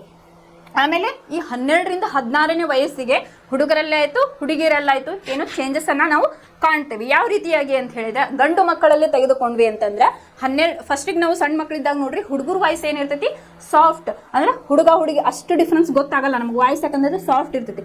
ಬಟ್ ಯಾವಾಗ ಅವ್ರದ್ದು ಟೆಸ್ಟಿಸ್ಟಿರಾನ್ ಹಾರ್ಮೋನ್ ಯಾವಾಗ ಇನ್ಕ್ರೀಸ್ ಆಗ್ತದಪ್ಪ ಅಂತಂದ್ರೆ 12ರಿಂದ 16 ವಯಸ್ಸಾದಾಗ ಏನಾಗ್ತತಿ, ವಾಯ್ಸ್ ಒಡೆಯಾಕ ಸ್ಟಾರ್ಟ್ ಆಗ್ತತಿ. ಅದ ಗಡಸುತನದಿಂದ ಅದು ಕೂಡ್ತತಿ. ಅವಾಗ ಏನ್ ಹೇಳ್ತಾರೆ, ಕಾಡಿಸ್ತಿರ್ತಾರೆ ಹಳ್ಳಿ ಒಳಗೆ, ಧ್ವನಿ ಹೊಡೆದೈತೆ ನೋಡಿ ದೊಡ್ಡ ಮಗನ ಅಂತ ಹೇಳಿ ಕಾಡಿಸ್ತಿರ್ತಾರೆ. ಯಾಕಪ್ಪ ಅಂತಂದ್ರೆ ಅಲ್ಲಿ ಹಾರ್ಮೋನಿನ್ ಪ್ರಾಬ್ಲಮ್ ಅವರಿಗೆ. ಪ್ರಾಬ್ಲಮ್ ಅಂತಂದ್ರೆ ಏನು, ಅಲ್ಲಿ ಟೆಸ್ಟಿಸ್ಟಿರಾನ್ ಹಾರ್ಮೋನ್ ಅವರಿಗೆ ಡೆವಲಪ್ ಆ ಏಜ್ ಒಳಗೆ ಆಗ್ತಿರ್ತೈತಿ. ಅದರಿಂದ ಏನಾಗ್ತಿರ್ತಪ್ಪ ಅಂತಂದ್ರೆ ಮುಖದ ಮೇಲೆ ಗುಳ್ಳೆಗಳು ಆಗ್ತಾವೆ, ಹುಡುಗರಿಗಾತು ಹುಡುಗಿರಿಗಾತು. ಆ ಏಜ್ ಒಳಗೆ ಹಾರ್ಮೋನ್ಸ್ ಯಾವಾಗ ಸ್ಟಾರ್ಟ್ ಆಗ್ತದಲ್ಲ ಅಲ್ಲಿ ಅವಾಗ ಏನಾಗ್ತತಿ, ಮುಖದಲ್ಲಿ ಬದಲಾವಣೆ ಆಗ್ತತಿ. ಫಸ್ಟ್ ಗಂಡ್ಮಕ್ಳಲ್ಲಿ ತಗೊಳ್ಳೋದಾದ್ರೆ ಗುಳ್ಳೆಗಳು ಆಗ್ತಾವೆ. ಎದಕ್ ಗುಳ್ಳೆಗಳು ಆಗ್ತಾವಪ್ಪ ಅಂತಂದ್ರೆ ತೈಲ ಗ್ರಂಥಿಗಳು ಅಂತ ಫೇಸ್ ಅಲ್ಲಿ ಇರ್ತಾವ. ಮುಖದಲ್ಲಿ ಏನಾಗಿರ್ತಾವ, ತೈಲ ಗ್ರಂಥಿಗಳು ಅಂತ ಹೇಳಿ ಕರಿತೀವಿ.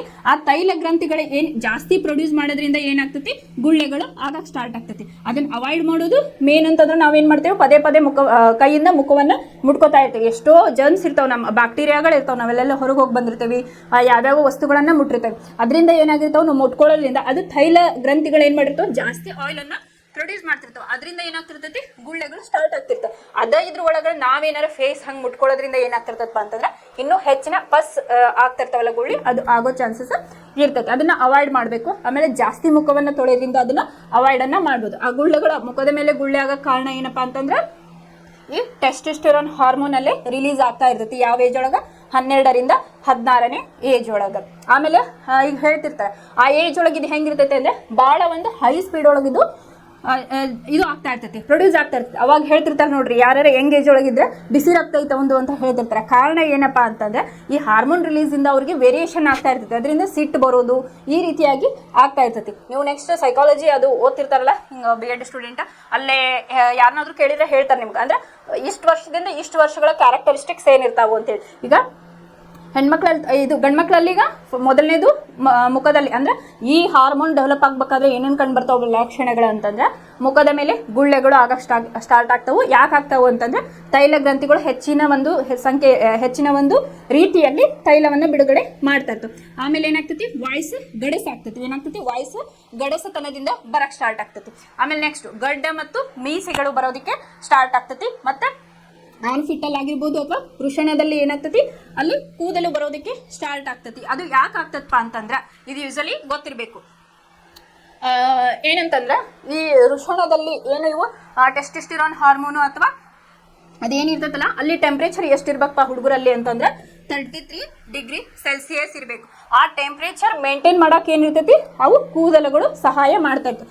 ಸಪೋಸ್ ಈ ಟೆಂಪ್ರೇಚರ್ ಏನಾರ ಎಕ್ಸೀಡ್ ಆದ್ರೆ ಏನಾಗ್ತತಿ, ಇಲ್ಲೇ ಬಂಜೆತನ, ಗಂಡಸರಲ್ಲಿ ಬಂಜತನ ಅಂತ ಹೇಳಿ ನಾವು ಹೇಳ್ಬೋದು, ಅದು ಅಲ್ಲಿ ಕ್ರಿಯೇಟ್ ಆಗ್ತಾ ಹೋಗ್ತತಿ. ಹಾಗಾಗಿ ಅಲ್ಲಿ ವೃಷಣದ ಸುತ್ತಲ ಏನ್ ಕೂದಲಿರ್ತಾವಲ್ಲ ಅದರ ಮಹತ್ವ ಏನಪ್ಪಾ ಅಂತಂದ್ರೆ ಈ 33 ಡಿಗ್ರಿ ಸೆಲ್ಸಿಯಸ್ ಏನಿರ್ಬೇಕಲ್ಲ ಅದನ್ನ ಮೇಂಟೈನ್ ಮಾಡೋದಕ್ಕೆ ಅದು ಸಹಾಯವನ್ನ ಮಾಡ್ತತಿ. ಸಪೋಸ್ 33 ಡಿಗ್ರಿ ಸೆಲ್ಸಿಯಸ್ ದಾಟ್ತಪ್ಪ ಏನಾಗ್ತತಿ ಅಂತಂದ್ರೆ ಬಂಜತನ ಕ್ರಿಯೇಟ್ ಆಗ್ತತಿ. ಈ 33 ಡಿಗ್ರಿ ಸೆಲ್ಸಿಯಸ್ ದಾಟಬಾರ್ದು ಅಂತಂದ್ರೆ ಈಗ ಎಲ್ಲರೂ ಕಾಮನ್ ಆಗಿ ಹೇಳ್ತಿರ್ತಾರೆ ಟೈಟ್ ಜೀನ್ಸ್ ಅನ್ನ ಹಾಕಬಾರ್ದು ಅಂತ, ಹೀಟ್ ಪ್ರೊಡ್ಯೂಸ್ ಇನ್ನೂ ಸ್ವಲ್ಪ ಜಾಸ್ತಿ ಆಗ್ತದೆ. ಸೊ ಹಾಗಾಗಿ ಟೈಟ್ ಜೀನ್ಸ್ ಅನ್ನ ಅವಾಯ್ಡ್ ಮಾಡಬೇಕು ಅಂತ ಹೇಳಿ ಹೇಳ್ತಾರೆ. ಇದಿಷ್ಟು ಗಂಡು ಮಕ್ಕಳಲ್ಲಿ ಕಂಡು ಬರ್ತಕ್ಕಂತಹ ಒಂದು ಗುಣಲಕ್ಷಣಗಳು ಅಂತ ಹೇಳಿ ಹೇಳ್ತೇವೆ. ಇನ್ನ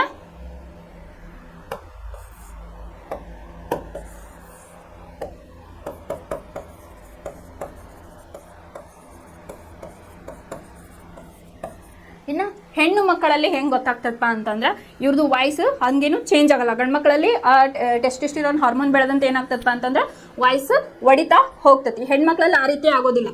ಇಲ್ಲೇ 12ರಿಂದ 16ನೇ ವಯಸ್ಸಿನಲ್ಲಿ ಯಾವ ಹಾರ್ಮೋನ್ ಇದು ಆಗ್ತಾವೆ, ಈಸ್ಟ್ರೋಜನ್ ಅಂಡ್ ಪ್ರೊಜೆಸ್ಟಿರಾನ್ ಅನ್ನೋ ಹಾರ್ಮೋನ್ ಏನ್ ಮಾಡ್ತಾವಪ್ಪ ಅಂತಂದ್ರೆ ಇಲ್ಲೇ ಮ್ಯಾಚುರಿಟಿ ಲೆವೆಲ್ ಅಂತಂದ್ರೆ ಫಸ್ಟ್ ಬ್ಲೀಡಿಂಗ್ ಅಂತ ಹೇಳಿ ನಾವು ಕರಿತೀವಿ, ಅದು ಸ್ಟಾರ್ಟ್ ಆಗ್ತತಿ. ಒಬ್ಬೊಬ್ರಿಗೆ ವೇರಿ ಆಗ್ತಾ ಇರ್ತೈತಿ. ಒಬ್ಬೊಬ್ಬರಿಗೆ ಈಗಿನ ಫುಡ್ಡಿಗೆ ಲೈಫ್ ಸೈಕಲ್ಗೆ ಏನಾಗ್ಬಿಟ್ಟೈತೆ ಅಂತಂದ್ರೆ 8 ವರ್ಷ 10 ವರ್ಷ ಈ ರೀತಿಯಾಗಿ ಆಗ್ತಾ ಇದೆ. 10 ವರ್ಷ 11 ವರ್ಷ ಅದೆಲ್ಲ ಎದ್ರ ಮೇಲೆ ಡಿಪೆಂಡ್ ಐತಪ್ಪ ಅಂತಂದ್ರೆ ಈಸ್ಟ್ರೋಜನ್ ಅಂಡ್ ಪ್ರೊಜೆಸ್ಟಿರಾನ್ ಮೇಲೆ ಏನಾಗುತ್ತೆ ಅಂತಂದ್ರೆ ಹೆಣ್ಮಕ್ಳ ಮೆಚುರಿಟಿ ಲೆವೆಲ್ ಇಲ್ಲಿ ನಿಂತಿದೆ ಅಂತ ಹೇಳ್ಬೋದು. ಅದು ಯಾಕಪ್ಪ ಅಂತಂದ್ರೆ ಈಗಿನ ಲೈಫ್ ಸ್ಟೈಲ್ ಇಂದ ಇದು ಪ್ರಾಬ್ಲಮ್ ಆಗ್ತಾ ಇದೆ. ಆಮೇಲೆ ಇಲ್ಲೇ 12ರಿಂದ 16ನೇ ವಯಸ್ಸೊಳಗೆ ಏನಾಗ್ತತಿ ಈ ಹಾರ್ಮೋನ್ಗಳು ಡೆವಲಪ್ ಆಗ್ತಾವು. ಆಮೇಲೆ ಇಲ್ಲೇ ಗಂಡು ಮಕ್ಕಳಲ್ಲಿ ವೀರ್ಯಾಣು ಪ್ರೊಡ್ಯೂಸ್ ಆದ್ರೆ ಹೆಣ್ಣು ಮಕ್ಕಳಲ್ಲಿ ಅಂಡಾಣು ಅಂತ ಹೇಳಿ ನಾವು ಕರಿತೀವಿ. ಅಂಡಾಣು ಇಲ್ಲೇ ಪ್ರೊಡ್ಯೂಸ್ ಆಗ್ತದೆ. ಅದೆಲ್ಲ ಆಗ್ತತಿ ಅಂಡಾಶಯದಲ್ಲಿ ಆಗ್ತಾ ಇರ್ತತಿ. ಇಲ್ಲಿ ಹಾರ್ಮೋನ್ ಯಾವ್ಯಾವ ಪ್ರೊಡ್ಯೂಸ್ ಆಗ್ತವು, ಈಸ್ಟ್ರೋಜನ್ ಅಂಡ್ ಪ್ರೊಜೆಸ್ಟಿರಾನ್ ಅಂತ ಹೇಳಿ ಕರಿತೀವಿ. ಇಲ್ಲಿ ಹೆಣ್ಮಕ್ಳಲ್ಲಿ 12ರಿಂದ 16ನೇ ವಯಸ್ಸಿನಲ್ಲಿ ಏನ್ ಚೇಂಜಸ್ ಆಗ್ತತಿ ಅಂತ ಹೇಳಿ ನೋಡೋದಾದ್ರೆ ಹೆಣ್ಣು ಮಕ್ಕಳಲ್ಲಿ ಸ್ತನಗಳ ವೃದ್ಧಿ ಆಗ್ತತಿ. ಆಮೇಲೆ ಆ ಏಜಲ್ಲಿ ಹೆಣ್ಮಕ್ಳು ಹೆಂಗಿರ್ತಾರಪ್ಪ ಅಂತಂದ್ರೆ ಈ ಮ್ಯಾಚುರಿಟಿ ಲೆವೆಲ್ ಅಥವಾ ಕಾಲೇಜ್ ಅಲ್ಲಿವರೆಗೂ ಹೆಂಗಿರ್ತೈತೆ ಸೌಂದರ್ಯದ ಮೇಲೆ ಅವರು ಹೆಚ್ಚು ಆಸಕ್ತಿಯನ್ನ ಹೊಂದಿರ್ತಾರ. ಆಮೇಲೆ ಸೇಮ್ ಇಲ್ಲಿ ಕೂಡ ಅಂಡಾಶಯದಲ್ಲಿ ಕೂದಲಾಗಿರ್ಬೋದು, ಅದು ಸೇಮ್ ಪ್ರೊಟೆಕ್ಷನ್ಗೋಸ್ಕರ ಇಲ್ಲಿ ಚೇಂಜಸ್ಗಳು ಆಗ್ತಾ ಇರ್ತವು. ಆಮೇಲೆ ಮೆಚುರಿಟಿ ಲೆವೆಲ್ಲು ಇಲ್ಲಿ ಇದು ಆಗ್ತಾ ಇರ್ತದೆ, ವೇರಿ ಆಗ್ತಿರ್ತದೆ ಏಜ್ ಟು ಏಜ್. ಮೊದಲೆಲ್ಲ ಹೆಂಗಾಗ್ತಿತ್ತು 12ರಿಂದ 16ನೇ ವಯಸ್ಸಿನೊಳಗೆ ಆಗ್ತಿತ್ತು. ಬಟ್ ಈಗಿನ ಫುಡ್ ಸ್ಟೈಲಿಗೆ ಏನಾಗ್ತದಪ್ಪ ಅಂತಂದ್ರೆ 15ರಿಂದ ಬೇಗನೆ ಮೆಚುರಿಟಿ ಲೆವೆಲ್ ಬರ್ತಾ ಇದೆ. ಕಾರಣ ಏನು, ಈಸ್ಟ್ರೋಜನ್ ಪ್ರೊಜೆಸ್ಟಿರಾನ್ ಹಾರ್ಮೋನ್ ಅಂತ ಹೇಳಿ ಹೇಳ್ಬಹುದು. ಆಮೇಲೆ ಇವರಲ್ಲಿ ಕೂಡ ಚೇಂಜಸ್ ಅನ್ನ ಕಾಣ್ಬೋದು. ಹಾರ್ಮೋನಲ್ ಚೇಂಜಸ್ ಅಂತ ಹೇಳಿ ಹೇಳ್ತಾರೆ. ಅದು ಕೂಡ ಹೆಣ್ಣು ಮಕ್ಕಳಲ್ಲಿ ಆಗ್ತಾ ಇರ್ತೈತೆ. ಯಾಕಂದ್ರೆ ಗಂಡು ಮಕ್ಕಳಿಗಿಂತ ಹೆಣ್ಮಕ್ಳೊಳಗೆ ಹಾರ್ಮೋನ್ಸ್ಗಳ ಜಾಸ್ತಿ ಸವಿಕೆ ಇರ್ತೈತೆ. ಹಾಗಾಗಿ ಏನಾಗ್ತಿರ್ತೈತಿ, ಮೂಡ್ ಸ್ವಿಂಗ್ಸ್ ಜಾಸ್ತಿ ಹೆಣ್ಣು ಮಕ್ಕಳಲ್ಲಿ ಆಗ್ತಾ ಇರ್ತೈತಿ. ಇದು ಹೆಣ್ಣು ಮಕ್ಕಳಲ್ಲಿ ಕಂಡು ಬರ್ತಕ್ಕಂಥ ಚೇಂಜಸ್ ಅಂತ ಹೇಳಿ ನಾವು ಹೇಳ್ಬೋದು. ಇದಿಷ್ಟು ಏನಪ್ಪಾ ಅಂತಂದ್ರೆ ಲೈಂಗಿಕ ಸಂತಾನೋತ್ಪತ್ತಿಯ ಒಂದು ಬೇಸಿಕ್ ಕಾನ್ಸೆಪ್ಟ್ ಅಂತ ಹೇಳಿ ಹೇಳ್ಬೋದು. ಅದೇ ಹಾರ್ಮೋನ್ಸ್ ಬಗ್ಗೆ ನಾವು ನೆಕ್ಸ್ಟ್ ಇನ್ನ ಇನ್ ಡೆಪ್ತ್ ಆಗಿ ಕಲಿತಾ ಹೋಗ್ತೇವೆ. ಅದನ್ನ ನೆಕ್ಸ್ಟ್ ಕ್ಲಾಸಸ್ ಒಳಗೆ ನೋಡೋಣ. ಈಗ ಫಸ್ಟ್ ಏನ್ ಮಾಡೋಣ, ಅಲೈಂಗಿಕತೆಯ ವಿಧಾನಗಳು ಯಾವ್ಯಾವ ಅಂತ ಹೇಳಿ ನೋಡೋಣ.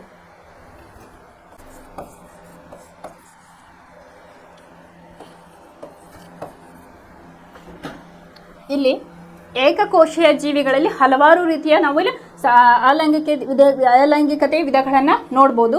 ಮೊದಲನೇದಾಗಿ ವಿದಳನ, ಎರಡನೇದಾಗಿ ತುಂಡರಿಕೆ, ಮೂರನೇದಾಗಿ ಪುನರುತ್ಪಾದನೆ, ನಾಲ್ಕನೇದಾಗಿ ಮೊಗ್ಗುವಿಕೆ, ಐದನೇದಾಗಿ ಕಾಯಜ ಸಂತಾನೋತ್ಪತ್ತಿ, ಆರನೇದಾಗಿ ಬೀಜಕಗಳ ಉತ್ಪಾದನೆ ಅಂತ ಹೇಳಿ ಕರೀತೀವಿ. ಪುನರುತ್ಪಾದನೆಗೆ ನಾನು ಒಂದು ಮೊದಲಿನ ಕ್ಲಾಸ್ ಒಳಗೆ ಎಕ್ಸಾಂಪಲ್ ಕೊಟ್ಟಿದ್ದೆ. ಯಾವುದು, ಪ್ಲನೇರಿಯಾ ಬಗ್ಗೆ ಹೇಳಿದ್ದೆ.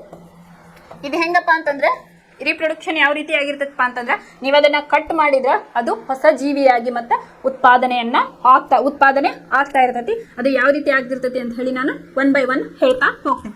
ಮೊದಲನೇದಾಗಿ ವಿದಳನ ಕ್ರಿಯೆ ಒಳಗ 2 ರೀತಿಯಾದ ಕ್ರಿಯೆಗಳನ್ನ ನಾವು ನೋಡ್ತೀವಿ. ಒಂದು ದ್ವಿವಿದಳನ, ಇನ್ನೊಂದು ಬಹು ವಿದಳನ ಅಂತ ಹೇಳಿ. ಮೊದಲನೇದಾಗಿ ದ್ವಿವಿದಳನ ಅಂದ್ರೆ ಏನಂತ ಹೇಳಿ ನೋಡೋಣ.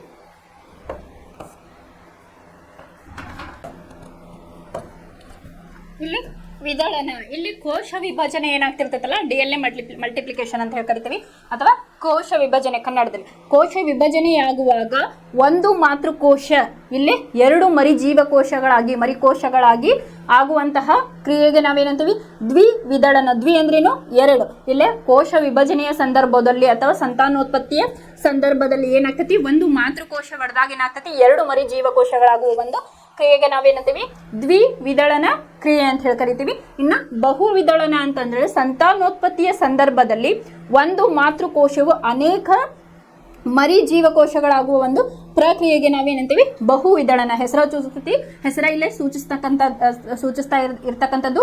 ದ್ವಿವಿದಳನ ಅಂದ್ರೆ 2, ಬಹು ಅಂದ್ರೆ ಜಾಸ್ತಿ ಅಂತ ಹೇಳಿ. ಇದನ್ನ ನಾವು ಯಾವ ರೀತಿಯಾಗಿ ಟೆಕ್ಸ್ಟ್ ಬುಕ್ ನ ಎಕ್ಸ್ಪ್ಲೇನ್ ಮಾಡ್ಯಾರ ಅಂತ ಹೇಳಿ ನೋಡೋಣ. ಇಲ್ಲೇ ದ್ವಿವಿದಳನ ಕ್ರಿಯೆಗೆ ನಾವು ಯಾಕೆ ತಗೋಬಹುದು, ಇಲ್ಲೇ ಅಮೀಬಾವನ್ನ ತಗೋಬಹುದು. ಅದು ಯಾವ ರೀತಿ ಇರ್ತೈತಿ ಅಂತ ಹೇಳಿ ನೋಡೋಣ.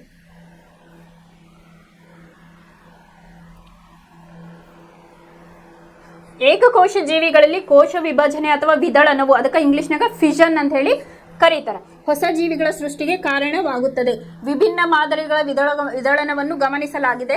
ಬಹುತೇಕ ಬ್ಯಾಕ್ಟೀರಿಯಾ ಮತ್ತು ಏಕಕೋಶ ಜೀವಿಗಳು ಕೋಶ ವಿಭಜನೆಯಲ್ಲಿ ಸಮಯದಲ್ಲಿ 2 ಸಮಭಾಗಗಳಾಗಿ ವಿಭಜನೆಗೊಳ್ಳುತ್ತವೆ. ಅದನ್ನ ಹೇಳಿದ್ನಲ್ಲ, 2 ಮರಿಕೋಶಗಳಿಗೆ ಅಲ್ಲಿ ಜೀವವನ್ನ ಕೊಡ್ತಾವು ಅಂತ ಹೇಳಿ. ಅಮೀಬಾದಂತ ಜೀವಿಗಳಲ್ಲಿ ಕೋಶ ವಿಭಜನೆಯು ಯಾವುದೇ ಸಮತಲದಲ್ಲಿ ಉಂಟಾಗಬಹುದು. ಇಲ್ಲೇನೋ ಕೋಶ ವಿಭಜನೆಯು ಯಾವುದೇ ಸಮತಲದಲ್ಲಿ ಉಂಟಾಗಬಹುದು ಅಂತ ಹೇಳಿದ್ದಾರೆ. ಅದೇ ರೀತಿ ಇಲ್ಲಿ ಲಿಶ್ಮೇನಿಯಾ ಅಂತ ಹೇಳಿ ಕರಿತೀವಿ. ಇದನ್ನ ನೀವು ಇನ್ನೊಂದು ಇದು ಏನ್ ಹೇಳ್ಬೋದಪ್ಪ ಅಂದ್ರೆ ಅಮೀಬಕ್ಕಿಂತ ಸ್ವಲ್ಪ ಅಪ್ಡೇಟೆಡ್ ವರ್ಷನ್ ಒಂದು ಜೀವಿ ಅಂತಲೂ ನೀವು ಕರಿಬಹುದು. ಆದಾಗ್ಯೂ ಕೆಲವು ಏಕಕೋಶ ಜೀವಿಗಳಲ್ಲಿ ಶಾರೀರಿಕ ಸಂರಚನೆಯು ಹೆಚ್ಚು ವ್ಯವಸ್ಥಿತವಾಗಿರುತ್ತದೆ. ಉದಾಹರಣೆಗೆ ಲಿಶ್ಮೇನಿಯಾ. ಈಗ ಅಮೀಬಾ ಗೊತ್ತೈತಿ, ಶೇಪ್ಲೆಸ್, ಆಕಾರವಿಲ್ಲದ ಒಂದು ಕಣ್ಣಿಗೆ ಕಾಣದೇ ಇರತಕ್ಕಂಥ ಒಂದು ಜೀವಿ ಅಂತ ಹೇಳಿ ನಮ್ಗೆ ಗೊತ್ತಿರೋದು. ಅದಕ್ಕಿಂತ ಅಪ್ಡೇಟ್ ವರ್ಷನ್ ಯಾವ್ದಪ್ಪ ಅಂತಂದ್ರೆ ಲಿಶ್ಮೇನಿಯಾ ಅಂತ ಹೇಳಿ ನಾವು ಕರಿತೇವೆ. ಇದು ಯಾವ ರೋಗಕ್ಕೆ ಕಾರಣವಾಗುವ ಜೀವಿ ಅಂತ ಅಂದ್ರಪ್ಪ, ಯಕೃತ್ತಿನ ಒಂದು ಊತ ಅಂತ ಏನ್ ಕರಿತೀವಲ್ಲ ಅದಕ್ಕೆ ಕಾರಣವಾಗುವಂತಹ ಒಂದು ಇದು ಜೀವಿ ಅಂತ ಹೇಳ್ಬೋದು. ಅದಕ್ಕೆ ಕಾಲಾ ಅಜಾರ್ ರೋಗಕ್ಕೆ ಕಾರಣವಾಗುವಂತಹ ಜೀವಿ ಅಂತ ಹೇಳಿ ಕರೆದ. ಇದು ತನ್ನ ದೇಹದ ಒಂದು ತುದಿಯಲ್ಲಿ ಚಾವಟಿಯಂತಹ ರಚನೆಯನ್ನು ಹೊಂದಿದೆ. ಇಲ್ಲೇ ಪಿಕ್ಚರ್ ಅಲ್ಲಿ ನೋಡಬಹುದು. ಇಲ್ಲೇ ಏನಾಗೈತಿ, ಚಾವಟಿಯಂತಹ ಒಂದು ರಚನೆಯನ್ನ ಹೊಂದಿದೆ. ಇಂಥ ಜೀವಿಗಳಲ್ಲಿ ದ್ವಿವಿದಳನವು ಅವುಗಳ ದೈಹಿಕ ರಚನೆಗಳಿಗನುಸಾರಾಗಿ ಒಂದು ನಿಶ್ಚಿತ ಸಮತಲದಲ್ಲಿ ಉಂಟಾಗುತ್ತದೆ. ಇದು ಎದ್ರಲ್ಲಿ ನಡೀತದಪ್ಪ ಅಂದ್ರ ಲಿಶ್ಮೇನಿಯಾ ಅಂತ ಹೇಳಿ. ಇಲ್ಲ ಅಮೀಬಾವನ್ನ ನೋಡ್ರಿ ನೀವು.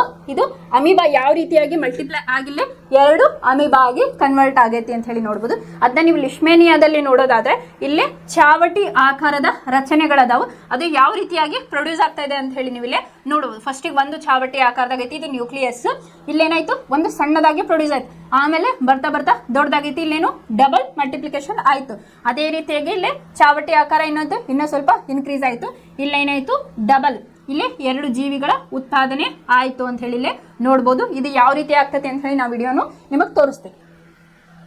ಇನ್ನು ನೆಕ್ಸ್ಟ್ ಬಹು ವಿದಳನ ಯಾವ್ದ್ರಲ್ಲಿ ನಡೀತಪ್ಪ ಅಂತಂದ್ರೆ ಪ್ಲಾಸ್ಮೋಡಿಯಂ ನಲ್ಲಿ ನಡೀತೈತಿ. ಇದು ಯಾವುದಕ್ಕೆ ಕಾರಣವಾದಂತಹ ಒಂದು ಜೀವಿ, ಮಲೇರಿಯಾಕ್ಕೆ ಕಾರಣವಾದಂತಹ ಜೀವಿ ಅಂತ ಹೇಳಿ ಹೇಳ್ಬೋದು. ಇಲ್ಲೇನಾಗ್ತತಿ, ಇಲ್ಲೇ ಬಹು ವಿದಳನ ಅಂದ್ರೆ ಅನೇಕ ಮರಿಕೋಶಗಳಿಗೆ ಇಲ್ಲಿ ಜೀವವನ್ನ ಇಡ್ತಕ್ಕಂಥದ್ದಕ್ಕೆ ನಾವು ಬಹು ವಿದಳನ ಅಂತ ಹೇಳಿ ಕರಿತೀವಿ. ಇಲ್ಲಿ ಮಲೇರಿಯಾ ರೋಗದ ಪರೋಪಜೀವಿ ಪ್ಲಾಸ್ಮೋಡಿಯಂನಂತ ಇತರ ಏಕಕೋಶ ಜೀವಿಗಳು ಬಹು ವಿದಳನದಿಂದ ಒಂದೇ ಬಾರಿಗೆ ಅನೇಕ ಮರಿ ಜೀವಕೋಶಗಳಾಗಿ ವಿಭಜನೆ ಹೊಂದುತ್ತವೆ. ಇಲ್ಲಿ ಚಿತ್ರದಲ್ಲಿ ನಿಮಗೆ ಕಾಣ್ತಾ ಇರಬಹುದು ಯಾವ ರೀತಿಯಾಗಿ ವಿಭಜನೆ ಹೊಂದೈತಿ ಅಂತ ಹೇಳಿ. ಇಲ್ಲಿ ಅಮೀಬಾ ನೋಡ್ರಿ 2 ಮಾತ್ರ, ಇಲ್ಲಿ 2 ಲಿಶ್ಮೇನಿಯಾದಲ್ಲಿ. ಇಲ್ಲೇನಾಗೈತಿ, ಮಲ್ಟಿಪ್ಲಿಕೇಶನ್ ರ್ಯಾಪಿಡ್ ಆಗಿ ಆಗೈತಿ ಅಂತ ಹೇಳಿ ಇಲ್ಲ ಹೇಳ್ಬೋದು ನಾವು.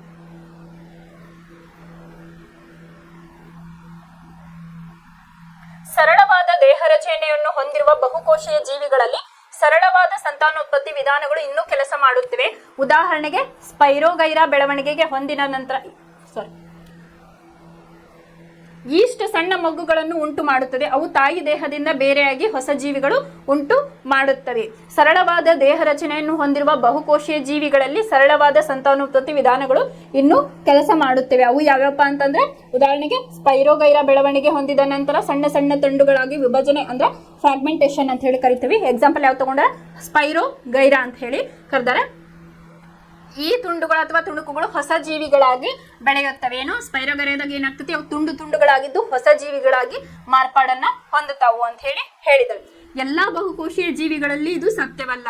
ಅವು ಒಂದು ಜೀವಕೋಶದ ನಂತರ ಇನ್ನೊಂದರಂತೆ ಸರಳವಾಗಿ ವಿಭಜನೆಗೊಳ್ಳುವುದಿಲ್ಲ. ಎಲ್ಲಾ ಬಹುಕೋಶೀಯ ಜೀವಿಗಳಲ್ಲಿ ಅದೇ ರೀತಿಯಾಗಿ ಇರುವುದಿಲ್ಲ ಅಂತ ಹೇಳ. ಕಾರಣವೇನೆಂದರೆ ಬಹಳಷ್ಟು ಬಹುಕೋಶೀಯ ಜೀವಿಗಳು ನಾವು ನೋಡಿರುವಂತೆ ಬರಿಯ ಜೀವಕೋಶಗಳ ಯಾದೃಚ್ಛಿಕ ಸಮೂಹವಲ್ಲ. ವಿಶಿಷ್ಟ ಜೀವಕೋಶಗಳು ಅಂಗಾಂಶಗಳಾಗಿ ರೂಪುಗೊಂಡಿವೆ, ಅಂಗಾಂಶಗಳು ಅಂಗಗಳಾಗಿ ರೂಪುಗೊಂಡಿವೆ. ಇದನ್ನ ಹೇಳಿದ್ವಿ. ಅಂಗ ಅಂದ್ರೇನು, ಅಂಗಾಂಶ ಅಂದ್ರೇನು ಅಂತ ಹೇಳಿ ಕಲ್ತಿದ್ವಿ ನಾವು. ವ್ಯವಸ್ಥಿತವಾಗಿ ಸಂಘಟಿಸಲ್ಪಟ್ಟ ಇಂಥ ಪರಿಸ್ಥಿತಿಗಳಲ್ಲಿ ಒಂದಾದ ನಂತರ ಒಂದರಂತೆ ಜೀವಕೋಶಗಳು ವಿಭಜಿಸುವುದು ಅಪ್ರಾಯೋಗಿಕವಾಗಿರುತ್ತದೆ. ಆದ್ದರಿಂದ ಬಹುಕೋಶೀಯ ಜೀವಿಗಳಲ್ಲಿ ಹೆಚ್ಚು ಸಂಕೀರ್ಣವಾದ ಸಂತಾನೋತ್ಪತ್ತಿ ವಿಧಾನಗಳ ಮಹತ್ವ ಇದೆ ಅಂತ ಹೇಳ. ಬಹುಕೋಶೀಯ ಜೀವಿಗಳಲ್ಲಿ ಬಳಕೆಯಲ್ಲಿರುವ ಒಂದು ಮೂಲಭೂತ ತಂತ್ರವೆಂದರೆ ವಿಭಿನ್ನ ಜೀವಕೋಶಗಳು ವಿಭಿನ್ನವಾದ ವಿಶಿಷ್ಟ ಕಾರ್ಯಗಳನ್ನು ನಡೆಸುವುದು. ಈ ಸಾಮಾನ್ಯ ಮಾದರಿಯನ್ನು ಅನುಸರಿಸಿ ಇಂತಹ ಜೀವಿಗಳಲ್ಲಿ ಸಂತಾನೋತ್ಪತ್ತಿ ಕೂಡ ಒಂದು ನಿರ್ದಿಷ್ಟ ವಿಧದ ಜೀವಕೋಶಗಳ ಕಾರ್ಯವಾಗಿದೆ. ಒಂದು ಜೀವಿಯು ಸ್ವತಃ ಅನೇಕ ವಿಧದ ಜೀವಕೋಶಗಳನ್ನು ಹೊಂದಿರುವಾಗ ಒಂದು ವಿಧದ ಜೀವಕೋಶಗಳಿಂದ ಸಂತಾನೋತ್ಪತ್ತಿ ಹೇಗೆ ನಡೆಸಲು ಸಾಧ್ಯ ಅಂತೇಳಿ. ಈ ಪ್ರಶ್ನೆಗೆ ಉತ್ತರವೆಂದರೆ ಅವಶ್ಯಕ ಸಂದರ್ಭಗಳಲ್ಲಿ ಬೆಳವಣಿಗೆ ಸಂಖ್ಯಾಭಿವೃದ್ಧಿ ಮತ್ತು ಇತರ ಜೀವಕೋಶಗಳಲ್ಲಿ ವಿಧಗಳನ್ನು ಉಂಟು ಮಾಡುವ ಸಾಮರ್ಥ್ಯವಿರುವ ಒಂದು ಏಕವಿಧದ ಜೀವಕೋಶವು ಜೀವಿಯಲ್ಲಿ ಇರಲೇಬೇಕು. ಅಂತಂದ್ರೆ ಬಹುಕೋಶೀಯ ಜೀವಿಗಳಲ್ಲಿ ಎಲ್ಲಾನು ಒಂದೇ ರೀತಿಯಲ್ಲಿ ಸಂತಾನೋತ್ಪತ್ತಿ ನಡೆಯೋದಿಲ್ಲ, ಅದು ಅದಕ್ಕೆ ತಕ್ಕಂತೆ ವಿಭಿನ್ನವಾಗಿ ಇರ್ತತಿ ಅಂತ ಹೇಳಿದ್ದಾರೆ. ಈಗ ಜೆನೆಟಿಕ್ ಇಂಜಿನಿಯರ್ ಅಂತ ಹೇಳಿ ನಾವು ಕರಿತೇವೆ. ಈಗ ಹೆಂಗೈತಪ್ಪ ಅಂತಂದ್ರೆ ಇನ್ ಅಪ್ಕಮಿಂಗ್ ಡೇಸ್ ಒಳಗ ನಿಮಗೆ ಎಂತ ಬೇಬಿ ಬೇಕಲ್ಲ, ನನಗೆ ಹಿಂಗ ಬೇಕು, ಐಶ್ವರ್ಯ ರಾಯ್ ಅಂತದ ಬೇಕು, ಅಮಿತಾಬ್ ಬಚ್ಚನ್ ಅಂತದ ಬೇಕು ಅಂತ ಪ್ರೊಡ್ಯೂಸ್ ಮಾಡೋ ಕೆಪಾಸಿಟಿನ ನೆಕ್ಸ್ಟ್ ಅಪ್ಕಮಿಂಗ್ ಡೇಸ್ ಒಳಗೆ ಬರೋ ಚಾನ್ಸಸ್ ಐತಿ. ಜೆನೆಟಿಕ್ ಇಂಜಿನಿಯರಿಂಗ್ ಅಂತ ಹೇಳಿ ನಾವು ಕರಿತೀವಿ. ಅಲ್ಲೇ ಜೀನ್ಸ್ ಅನ್ನ ಮಾರ್ಪಾಡು ಮಾಡಿ ಏನ್ ಮಾಡ್ತಿರ್ತಾರ, ಅಲ್ಲೇ ಬೇಬಿಗಳನ್ನ ಪ್ರೊಡ್ಯೂಸ್ ಮಾಡ್ತಾ ಇರ್ತಾರ. ಅದು ಇನ್ನು ನೆಕ್ಸ್ಟ್ ದಿನಗಳಲ್ಲಿ ಬರ್ಬೋದು, ಯಾಕಂದ್ರೆ ಅದ್ರ ಮೇಲೆ ಸಂಶೋಧನೆಗಳು ನಡೀತಾ ಇದಾವೆ. ಮೊದಲಿಗೆ ಟೆಸ್ಟ್ ಟ್ಯೂಬ್ ಬೇಬಿ ಈಗ ಸ್ಟಾರ್ಟ್ ಆಗೈತಿ. ಅದನ್ನ ಲ್ಯಾಬಲ್ಲೇ ಕ್ರಿಯೇಟ್ ಮಾಡಿ ಯಾವ ರೀತಿ ಬೇಬಿಯನ್ನು ಮಾಡ್ತಿರ್ತಾರ ಅಂತ ಹೇಳಿ, ಅಂದ್ರೆ ಗ್ಯಾಸ್ಟ್ರುಲಾ ಬ್ಲಾಸ್ಟುಲಾ ಸ್ಟೇಜ್ ಅಂತ ಹೇಳಿ ಬರ್ತಾವ. ಅಂದ್ರೆ ಎಗ್ಗನ್ನ ತಗೊಂಡು ಏನು ಮಾಡ್ತಿರ್ತಾರ, ಅದನ್ನ ಸರ್ಟೆನ್ ಟೆಂಪ್ರೇಚರ್ ಒಳಗೆ ಅದನ್ನ ಪ್ರಿಸರ್ವ್ ಮಾಡಿ ಅದಕ್ಕೆ ಸರೋಗೇಟ್ ಮದರ್ ಅಂತ ಹೇಳಿನೂ ಕರೀತಾರ. ಅದ್ರ ಬಗ್ಗೆ ನೀವು ಹೈಯರ್ ಸ್ಟಡೀಸ್ ಹೋದಾಗ ಕಲಿತಿರ್ತೀರಿ. ಅದೇ ಲ್ಯಾಬ್ ಒಳಗೆ ರೆಡಿ ಆಗ್ತಕ್ಕಂತಹ ಒಂದು ಬೇಬಿ ಅದು ಹೆಂಗಿರ್ತಪ್ಪ ಅಂದ್ರೆ ಸರ್ಟೆನ್ ಜರ್ನಿ ಇರ್ತೈತಿ. ಎಗ್ಗು ಹೆಲ್ದಿ ಇರಬೇಕು, ಅದಕ್ಕೆ ಸ್ಪರ್ಮನ್ನ ಇಂಜೆಕ್ಟ್ ಮಾಡಿದಾಗ ಅದು ಏನಾಗ್ತೈತಿ, ಫಸ್ಟು ಒಂದು ಎಗ್ ಇದ್ದಿದ್ದು ಮಲ್ಟಿಪ್ಲೈ ಆಗ್ತಾ ಹೋಗ್ತೈತಿ, ಗ್ಯಾಸ್ಟ್ರುಲಾ ಬ್ಲಾಸ್ಟುಲಾ ಸ್ಟೇಜ್ ಅಂತೇಳಿ. ಆಮೇಲೆ ಅದು ಎಂಬ್ರಿಯೋ ಆಗಿ ಕನ್ವರ್ಟ್ ಆಗ್ತದೆ. ಇದು ಲ್ಯಾಬ್ರೋಟರಿಯಲ್ಲಿ ನಡ್ತಕ್ಕಂತಹ ಒಂದು ಸದ್ಯದ ಪರಿಸ್ಥಿತಿ, ಈಗಿನ IVF ಬೇಬಿ ಅಂತಲೂ ನಾವು ಕರಿತಾ ಇರ್ತೀವಿ. ಅದೇ ರೀತಿ ಈಗ ಜೆನೆಟಿಕ್ ಇಂಜಿನಿಯರಿಂಗ್ ಅಂತ ಹೇಳಿ ಕರಿತೇವಲ್ಲ, ಅಲ್ಲಿ ಕೂಡ ಸಂಶೋಧನೆಗಳು ಇನ್ನೂ ಕೂಡ ನಡೀತಾನೆ ಇದಾವು ಅಂತ ಹೇಳಿ ಹೇಳ್ಬೋದು. ಇನ್ನು ನೆಕ್ಸ್ಟ್ ಪುನರುತ್ಪಾದನೆ ಅಂತಂದ್ರೆ ಏನಪ್ಪಾ ಅಂತಂದ್ರೆ ಇಲ್ಲಿ ಹೆಸರಿಗೆ ತಕ್ಕಂಕ ಹೆಸರೇ ಹೇಳುವಂತಂದ್ರೆ ಇದು ರೀಪ್ರೊಡ್ಯೂಸ್ ಮಾಡ್ತಕ್ಕಂತಹ ಒಂದು ಪ್ರಾಣಿ ಅಂತ ಹೇಳಿ ಹೇಳ್ಬೋದು. ಹೆಂಗಪ್ಪ ಅಂತಂದ್ರೆ ಪ್ಲನೇರಿಯಾ ಅದನ್ನ ನೀವು ಕಟ್ ಮಾಡ್ರಿ, ಅದು ಪ್ರಾಕ್ಟಿಕಲ್ ತೋರಿಸ್ತೀನಿ, ಅದು ಮತ್ತು ಹೊಸ ಜೀವಿಯಾಗಿ ಇಲ್ಲಿ ಮಾರ್ಪಾಡನ್ನ ಹೊಂದತಿ ಅಂತ ಹೇಳಿ ಹೇಳ್ಯಾರ.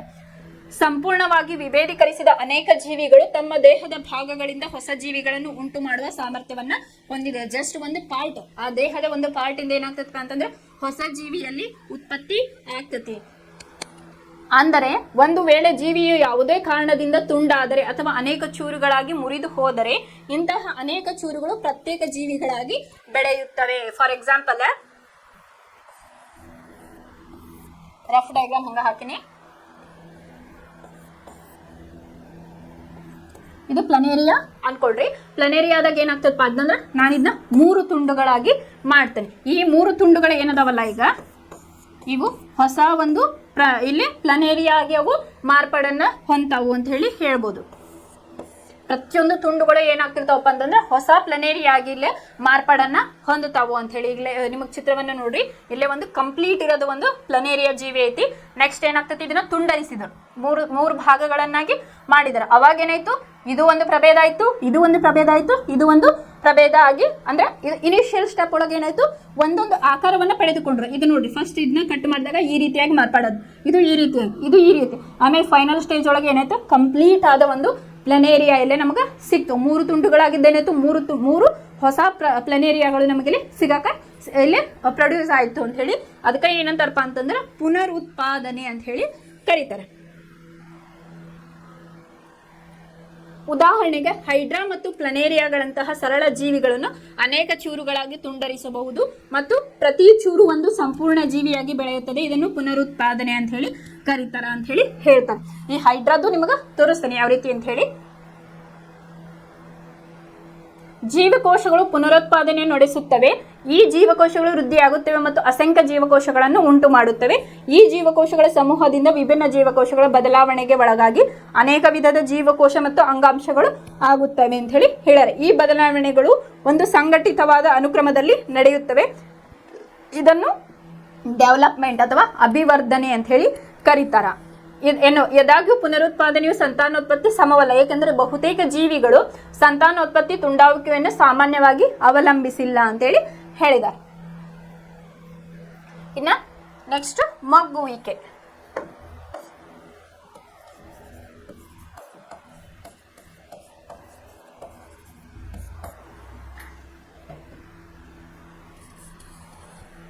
ಇಲ್ಲಿ ಮಗ್ಗುವಿಕೆ ಹೈಡ್ರಾ ಅಂತ ಹೇಳಿದೆ. ನಿಮಗೆ ಇದು ವಿಡಿಯೋ ನೋಡಿದ್ರೆ ಭಾಳ ಬ್ಯೂಟಿಫುಲ್ ಆಗಿ ತೋರಿಸಿದಾರೆ. ಅದನ್ನ ಹೆಂಗಂತಂದ್ರಪ್ಪ, ಇದೊಂದು ಹೈಡ್ರಾ ಅಂತ ಹೇಳಿ ನಾವು ಕರಿತೇವೆ. ಹೈಡ್ರಾದಾಗ ಏನಾಗ್ತೈತಪ್ಪ ಅಂತಂದ್ರೆ ಸಂತಾನೋತ್ಪತ್ತಿ, ಹೂ ಒಳಗೆ ಮೊಗ್ಗು ಬೆಳಿತೈತಲ್ಲ, ಹಂಗೆ ಏನಾಗ್ತಿರ್ತಪ್ಪ ಅಂತಂದ್ರೆ ಒಂದು ಪಾರ್ಟ್ ಒಳಗೆ ಅದೇನಾಗ್ತೈತಿ, ಮೊಗ್ಗು ತರ ಬೆಳಿತೈತಿ. ಬೆಳೆದು ಏನಾಗ್ತೈತಿ, ಈಗ ಹಕ್ಕಿಗಳು ಏನಾಗ್ತಿರ್ತಾವ, ಈಗ ಏನ್ ಮಾಡ್ತಿರ್ತಾರೆ, ಸಟ್ಟನ್ ಅದಕ್ಕೆ ಅದು ತನ್ನ ಸ್ವತಂತ್ರತೆಯನ್ನು ಕಾಪಾಡ್ಕೊಳ್ಳೋ ಮಟ್ಟ ಅವನ್ನ ಸಾಕ್ತಾವ. ಅದಾದ್ಮೇಲೆ ಏನಾಗ್ತಾವ, ಫ್ರೀ ಬರ್ಡ್ ಆಗಿ ಹಾಡ್ತಾ ಹೋಗ್ತಾವ. ಅದೇ ರೀತಿ ಇಲ್ಲಿ ಏನಾಗ್ತದಪ್ಪ ಸಂತಾನೋತ್ಪತ್ತಿ ಹೈಡ್ರಾದಾಗ ಅಂತಂದ್ರೆ, ಇಲ್ಲೇ ಇದು ಒಂದು ಹೈಡ್ರಾ, ಇವಕ್ಕ ಟೆಂಡಾಕಲ್ಸ್ ಅಂತ ಹೇಳಿ ಕರೀತಾರ. ಈ ಹೈಡ್ರಾದಾಗ ಏನಾಗ್ತೈತಿ, ಫಸ್ಟ್ ಮೊಗ್ಗು ತರ ಅದು ಬೆಳಿತಾ ಇದೆ, ಆಮೇಲೆ ಡೆವಲಪ್ ಆಗಿ ಏನಾಗ್ತದಪ್ಪ ಅಂತಂದ್ರೆ ಈ ರೀತಿಯಾಗಿ ಹೋಗಿ ಆಮೇಲೆ ಇದು ಸ್ವತಂತ್ರವಾಗಿ ಒಂದು ಜೀವಿಯಾಗಿ ಮಾರ್ಪಾಡನ್ನ ಹೊಂದತತಿ ಅಂತ ಹೇಳಿ ಇದನ್ನ ಇಲ್ಲಿ ಎಕ್ಸ್ಪ್ಲೇನ್ ಮಾಡ್ಯಾರ. ಮೊಗ್ಗುವಿಕೆ ಅಂತ ಹೇಳಿ ಕರೀತಾರೆ. ಹೈಡ್ರಾದಂತ ಜೀವಿಗಳು ಸಂತಾನೋತ್ಪತ್ತಿಗಾಗಿ ಮೊಗ್ಗುವಿಕೆ ಅಥವಾ ಬಡ್ಡಿಂಗ್ ಅಂತ ಹೇಳಿ ನಾವು ಕರೀತೇವೆ ಪ್ರಕ್ರಿಯೆಯಲ್ಲಿ ಪುನರುತ್ಪಾದಿತ ಜೀವಕೋಶಗಳನ್ನು ಬಳಸುತ್ತೇವೆ. ಹೈಡ್ರಾದ ನಿರ್ದಿಷ್ಟ ಭಾಗದಲ್ಲಿ ಪುನರಾವರ್ತಿತ ಕೋಶ ವಿಭಜನೆಯಿಂದ ಒಂದು ಮೊಗ್ಗು ಬಾಹ್ಯವೃದ್ಧಿಯಾಗಿ ಬೆಳೆಯುತ್ತದೆ. ಅಂದ್ರೆ ಪುನರಾವರ್ತಿತ ಒಂದು ಪ್ಲೇಸ್ ಒಳಗ, ಇಲ್ಲೇ ಜಾಗದೊಳಗೆ ಏನಾಗ್ತತಿ ಅಂತಂದ್ರೆ ಒಂದು ಮೊಗ್ಗು ರೀತಿಯಲ್ಲಿ ಸ್ಟ್ರಕ್ಚರ್ ಅಲ್ಲಿ ಮಾರ್ಪಾಡಾಗ್ತತಿ. ಅದು ಏನಾಗ್ತತಿ, ಆ ಮೊಗ್ಗುಗಳು ಸಣ್ಣ ಜೀವಿಗಳಾಗಿ ಬೆಳೆದು ಹೊಸ ಜೀವಿಗಳಾಗಿ ಸಣ್ಣ ಜೀವಿಯಾಗಿ ಬೆಳೆದು ಇಂಡಿವಿಜುವಲ್ ಅಥವಾ ಸ್ವತಂತ್ರವಾದ ಒಂದು ಜೀವಿಯಾಗಿ ಇಲ್ಲಿ ಹೊರ ಹೊಮ್ಮತತಿ ಅಂತ ಹೇಳಿ. ಅಂದ್ರೆ ಮಾತೃ ಇದು ಇರ್ತತಲ್ಲ, ಮಾತೃ ದೇಹದಿಂದ, ಇದು ಅಂದ್ರೆ ಇದು ಒಂದು ತಾಯಿ ಜೀವಕೋಶದಲ್ಲಿ ಬೆಳಿತೈತಿ ಫಸ್ಟ್, ಆಮೇಲೆ ಏನಾಗ್ತೈತಿ, ತಾಯಿ ಜೀವಕೋಶದಿಂದ ಅದು ಬೇರ್ಪಟ್ಟು ಒಂದು ಹೊಸ ಜೀವಿಯಾಗಿ ಇಲ್ಲಿ ಮಾರ್ಪಾಡನ್ನ ಹೊಂದತತಿ ಅಂತ ಹೇಳಿ ಹೇಳಿದ. ಇದು ಹೈಡ್ರಾದಲ್ಲಿ ಯಾವ ರೀತಿಯ ಮೊಗ್ಗುವಿಕೆಯ ಸಂತಾನೋತ್ಪತ್ತಿಗೆ ಎಕ್ಸಾಂಪಲ್ ಯಾವುದು, ಇಲ್ಲಿ ಹೈಡ್ರಾವನ್ನ ನಾವಿಲ್ಲಿ ಕನ್ಸಿಡರ್ ಮಾಡಬಹುದು. ಇನ್ನ ಕಾಯಜ ಸಂತಾನೋತ್ಪತ್ತಿ.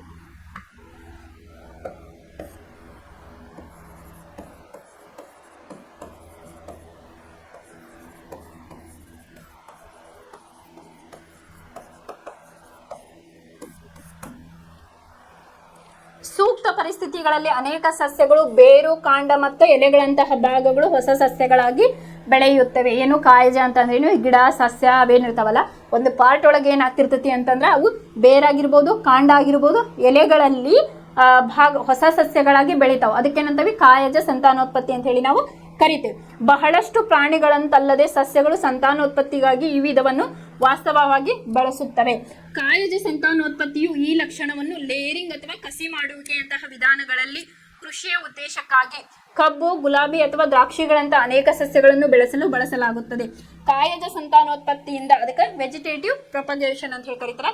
ಬೆಳೆಸಿದ ಸಸ್ಯಗಳು ಬೀಜಗಳಿಂದ ಬೆಳೆಸಿದ ಸಸ್ಯಗಳಿಂದ ಮುಂಚಿತವಾಗಿ ಹೂವುಗಳನ್ನು ಮತ್ತು ಹಣ್ಣುಗಳನ್ನು ಬಿಡುತ್ತವೆ. ಏನಪ್ಪಾ ಇದು ವೆಜಿಟೇಟಿವ್ ಪ್ರೊಪಗೇಷನ್ ಅಂತ ಹೇಳಿ? ಕಸಿ ಮಾಡೋದಂತ ಹೇಳಿ ಕರಿತೇವೆ ನಾವು. ಈಗ ಜಾಸ್ತಿ ಟ್ರೆಂಡ್ ಇರೋದು ಕಸಿ ಮಾಡಿರ್ತಕ್ಕಂಥ ಗಿಡ ಆಗಿರ್ಬೋದು, ಹಣ್ಣಾಗಿರ್ಬೋದು, ಇದಕ್ಕ ವೆಜಿಟೇಟಿವ್ ಪ್ರೊಪಗೇಷನ್ ಅಂತ ಹೇಳಿ ಕರೀತಾರೆ. ಇಲ್ಲೇ ಕೃಷಿಯ ಉದ್ದೇಶಕ್ಕಾಗಿ ಅಂತ ಹೇಳ್ಯಾರ. ಅಂದ್ರೆ ಈಗ ಕಬ್ಬನ್ನ ತಗೊಂಡ್ರೆ ನೀವು, ಒಂದು ಶೇಂಗಾವನ್ನ ಅಥವಾ ಜೋಳವನ್ನ ತಗೊಂಡ್ರಿ, ಜೋಳವನ್ನ ನೀವು ಬೆಳೆದ್ರೆ ಅದು ಸ್ವಲ್ಪ ದಿನಕ್ಕೆ ಏನಾಗ್ತತಿ, ಮೊಳಕೆ ಬರ್ತದೆ. ಅದಕ್ಕೆ ನಾವೇನನ್ಬೋದು, ಲೈಂಗಿಕ ಸಂತಾನೋತ್ಪತ್ತಿ ಅಂತ ಕರಿಬಹುದು. ಬಟ್ ಕಬ್ಬು ಏನಾಗ್ತದಪ್ಪ ಅಂತಂದ್ರೆ ಅಲೈಂಗಿಕ. ಯಾಕೆ ಹೇಳ್ರಿ ನೋಡೋಣ, ಕಬ್ಬನ್ನ ನೀವು ತುಂಡರಿಸಿ ಇಟ್ರಿ ಅಂತಂದ್ರೆ ಮತ್ತೆ ಬೆಳಿತೈತೆ, ಅದು ಮೊಳಕೆ ಬಿಡಲ್ಲ, ಹೂವನ್ನು ಸಹ ಅದು ಬಿಡೋದಿಲ್ಲ. ಇದು ಒಂದು ಎಕ್ಸಾಂಪಲ್ ಅನ್ನ ಕೊಡ್ಬೋದು ನಾವು.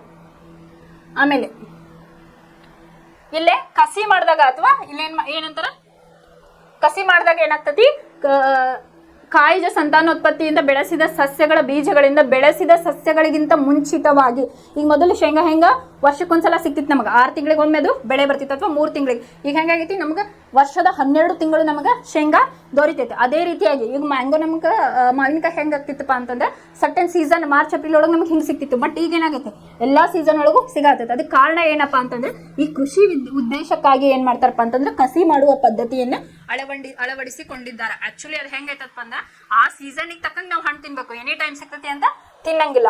ಅದು ನಮ್ಮ ಹಿರಿಯ ಅಥವಾ ನಮ್ಮ ಪ್ರಕೃತಿಯ ಒಂದು ನಿಯಮ ಹೆಂಗೈತಪ್ಪ ಅಂತಂದ್ರೆ ನಮ್ಮ ದೇಹಕ್ಕೆ ಅನುಗುಣವಾಗಿ ಹಣ್ಣುಗಳನ್ನ ಸೃಷ್ಟಿಯನ್ನ ಆಗಿದೆ. ಫಾರ್ ಎಕ್ಸಾಂಪಲ್ ಫೆಬ್ರವರಿ ಮಾರ್ಚಿಂದ ನಮ್ಗೆ ಏನಾಗ್ತೈತಿ, ಮ್ಯಾಂಗೋ ಸ್ಟಾರ್ಟ್ ಆಗ್ತೈತಿ. ಅವಾಗ ಏನಾಗಿರ್ತೈತಿ, ನಮಗ ಮ್ಯಾಂಗೋ ತಿಂದು ಶುಗರ್ ಲೆವೆಲ್ ಜಾಸ್ತಿ ಆಗಿರ್ತೈತಿ, ಅಥವಾ ಹೀಟ್ ಪ್ರೊಡ್ಯೂಸ್ ಜಾಸ್ತಿ ಆಗಿರ್ತೈತಿ, ಅದು ಸ್ವೀಟ್ಗೆ. ಅವಾಗ ನೆಕ್ಸ್ಟ್ ಯಾವ್ದು ಬರ್ತೈತಿ ನಿಮ್ಗಲ್ಲೇ, ನೇರಳೆ ಹಣ್ಣು ಬರ್ತೈತಿ. ಅದು ಏನ್ ಮಾಡ್ತೈತಿ, ಅದ್ರದ್ದೇ ಆದಂತ ಕೆಲಸವನ್ನ ಅದು ನಿಯಂತ್ರಣವನ್ನ ಮಾಡ್ತಾ ಇರ್ತೈತಿ ನೇರಳೆ ಹಣ್ಣು. ಅದಕ್ಕೆ ಹಂಗಾಗಿ ಸೀಸನ್ ವೈಸ್ ಹಣ್ಣನ್ನ, ಯಾವ ಸೀಸನ್ ಅಲ್ಲಿ ಯಾವ ಹಣ್ಣು ಇರ್ತೈತಲ್ಲ ಅದೇ ಸೀಸನ್ನಿನ ಹಣ್ಣನ್ನ ನಾವು ಸೇವಿಸಬೇಕಾಗ್ತೈತಿ. ಈಗ ನೀವು ಅಲ್ಲಿ ಕಸಿ ಮಾಡಿದ ಮ್ಯಾಂಗೋ ಬರ್ತೈತಿ, ಅದು ಅವಾಗ ಸಿಗ್ತಕ್ಕಂಥ ಟೇಸ್ಟ್ ಈಗ ಸಿಗಲ್ಲ. ಅದು ಯಾಕಂದ್ರೆ ಅದರದೇ ಒಂದು ಕ್ಲೈಮೇಟ್ ಇರ್ತೈತಿ, ಆ ಕ್ಲೈಮೇಟ್ ಒಳಗೆ ಅದನ್ನ ಬೆಳೆದಾಗ ಮಾತ್ರ ಅದು ಅದರದೇ ಆದಂತ ರುಚಿಯನ್ನ ಹೊಂದಿರ್ತೈತಿ ಅಂತ ಹೇಳಿ. ಈ ಕಸಿ ಮಾಡುವ ವಿಧಾನದಿಂದ ಅಷ್ಟು ನಮಗೆ ಹೆಲ್ದಿ ಆದ ಇದು ಸಿಗಲ್ಲ ಅಂತ ಹೇಳಿ ಹೇಳ್ಬೋದು. ಬಾಳೆ, ಕಿತ್ತಲೆ, ಗುಲಾಬಿ ಮತ್ತು ಮಲ್ಲಿಗೆಗಳಂತಹ ಬೀಜಗಳನ್ನು ಉತ್ಪತ್ತಿ ಮಾಡುವ ಸಾಮರ್ಥ್ಯವನ್ನು ಕಳೆದುಕೊಂಡ ಸಸ್ಯಗಳಲ್ಲಿ ಈ ವಿಧಾನಗಳು ಸಂತಾನೋತ್ಪತ್ತಿಯನ್ನು ಸಾಧ್ಯವಾಗಿಸುತ್ತವೆ. ಕಾಯಿಜ ಸಂತಾನೋತ್ಪತ್ತಿಯು ಇನ್ನೊಂದು ಅನುಕೂಲವೆಂದರೆ ಉತ್ಪತ್ತಿಯಾದ ಎಲ್ಲ ಸಸ್ಯಗಳು ಆನುವಂಶಿಕವಾಗಿ ಪೋಷಕ ಸಸ್ಯವನ್ನು ಅವುಗಳ ಎಲ್ಲಾ ಲಕ್ಷಣಗಳೊಂದಿಗೆ ಬಹುಮಟ್ಟಿಗೆ ಹೋಲ್ತವು. ಕಾಯಿಜ ಸಂತಾನೋತ್ಪತ್ತಿ ಅಂದ್ರೆ ಎಲೆ, ಕಾಂಡ, ಬೇರು ಹಿಂಗೇನಿರ್ತಾವಲ್ಲ ಅಲ್ಲೇನ್ ಬೆಳಿತೈತಲ್ಲ ಅದರದ ಸೇಮ್ ಗುಣಲಕ್ಷಣಗಳನ್ನ ಇಲ್ಲಿ ಹೊಂದಿರ್ತತಿ ಅಂತ ಹೇಳಿ ಹೇಳಿದ್ದಾರೆ. ಇಲ್ಲೇ ನಿಮಗ ಇಲ್ಲೇ ಬ್ರಯೋಫಿಲಮ್ ಎಲೆ ಅಂತ ಹೇಳಿ ನಾವು ಕರಿತೀವಿ. ಇಲ್ಲೇ ಮೊಗ್ಗನ್ನ ನೋಡ್ರಿ, ಒಂದು ಎಲೆ ಇದು ಮೊಗ್ಗುಳಿರುವ ಬ್ರಯೋಫಿಲಮ್ನ ಎಲೆ. ಎಕ್ಸಾಂಪಲ್ ಬ್ರಯೋಫಿಲಮ್ ಅಂತ ಹೇಳಿ ತಗೋಬಹುದು. ಈ ಎಲೆ ಒಳಗಡೆ ನೋಡ್ರಿ ಈ ತರ ಬ್ರಯೋಫಿಲಮ್ ಅಂತ ಹೇಳಿ ನಾವು ತಗೊಂಡ್ರೆ ಇಲ್ಲೇನಾಗೈತಿ ನೋಡ್ರಿ, ಇಲ್ಲೆಲ್ಲ ತುದಿಗೆ ಏನಾಗೈತಿ ಸಸ್ಯಗಳು ಬೆಳೆದಾವ್. ಈ ರೀತಿಯಾಗಿ ಸಸ್ಯಗಳು ಬೆಳೆದಾವ್. ಮೊಗ್ಗಿನ ರೂಪದಲ್ಲಿ ಒಂದು ಸಸ್ಯಗಳು ಇಲ್ಲೇ ರಚನೆಯನ್ನ ಹೊಂದಿದಾವು. ಇದು ಎಲ್ಲ ಸ್ವಲ್ಪ ಬ್ರಯೋಫಿಲಮ್ನ ಎಲೆಗಳಲ್ಲಿ ಅಂತ ಹೇಳಿ ನೀವು ತಗೋಬಹುದು. ಇದೇ ರೀತಿ ಬ್ರಯೋಫಿಲಮ್ನ ಎಲೆಯು ಅಂಚಿನ ಉದ್ದಕ್ಕೂ ಇರುವ ಕುಳಿಗಳಲ್ಲಿ ಉತ್ಪತ್ತಿಯಾಗುವ ಮಗ್ಗುಗಳು ಮಣ್ಣಿನ ಮೇಲೆ ಬೀಳುತ್ತವೆ ಮತ್ತು ಹೊಸ ಸಸ್ಯಗಳಾಗಿ ಇಲ್ಲಿ ಬೆಳೆಯುತ್ತವೆ ಅಂತ ಹೇಳಿ ಹೇಳಿದರು. ಇದು ಯಾವುದಪ್ಪ ಅಂತಂದ್ರೆ ಕಾಯಜ ಸಂತಾನೋತ್ಪತ್ತಿಗೆ ನಾವು ಎಕ್ಸಾಂಪಲ್ ಅನ್ನ ತೆಗೆದುಕೊಳ್ಳಬಹುದು. ಇನ್ನು ನೆಕ್ಸ್ಟ್ ಬೀಜಕಗಳ ಉತ್ಪಾದನೆ. ನೆಕ್ಸ್ಟ್ ಕಾನ್ಸೆಪ್ಟ್ ಏನು? ಬೀಜಕಗಳ ಉತ್ಪಾದನೆ. ಹಂಗಂದ್ರೆ ಏನಪ್ಪಾ ಅಂತಂದ್ರೆ ಸರಳ ಬಹುಕೋಶೀಯ ಜೀವಿಗಳಲ್ಲಿ ಸಂತಾನೋತ್ಪತ್ತಿ ಆಗ್ತಕ್ಕಂತಹ ಒಂದು ಕ್ರಿಯೆ ಅಂತ ಹೇಳ್ಬೋದು. ಉದಾಹರಣೆಗೆ ನೀವು ಯಾವ ತಗೋಬಹುದು, ಅಲ್ಗೆ ಅಥವಾ ಶೈವಲಗಳು ಅಂಡ್ ರೈಜೋಪಸ್ ಅಂತ ಹೇಳಿ ಕನ್ಸಿಡರ್ ಮಾಡ್ಬೋದು. ಈ ರೈಜೋಪಸ್ ಎಲ್ಲ ನೀವು ನೆಕ್ಸ್ಟ್ ಹೈಯರ್ ಕ್ಲಾಸಿಗೆ ಹೋದಾಗ ಹೆಂಗಿರ್ತೈತೆ ಅಂತ ಹೇಳಿ ನೋಡಬಹುದು. ಅಲ್ಲಿ ನಿಮಗೆ ತೋರಿಸ್ತಾರೆ ಯಾವ ರೀತಿ ಇರ್ತೈತೆ ಅಂತ ಹೇಳಿ. ಅನೇಕ ಸರಳ ಬಹುಕೋಶೀಯ ಜೀವಿಗಳಲ್ಲಿ ಸಹ ಸಂತಾನೋತ್ಪತ್ತಿ ನಿರ್ದಿಷ್ಟ ಭಾಗಗಳನ್ನು ಗುರುತಿಸಬಹುದು.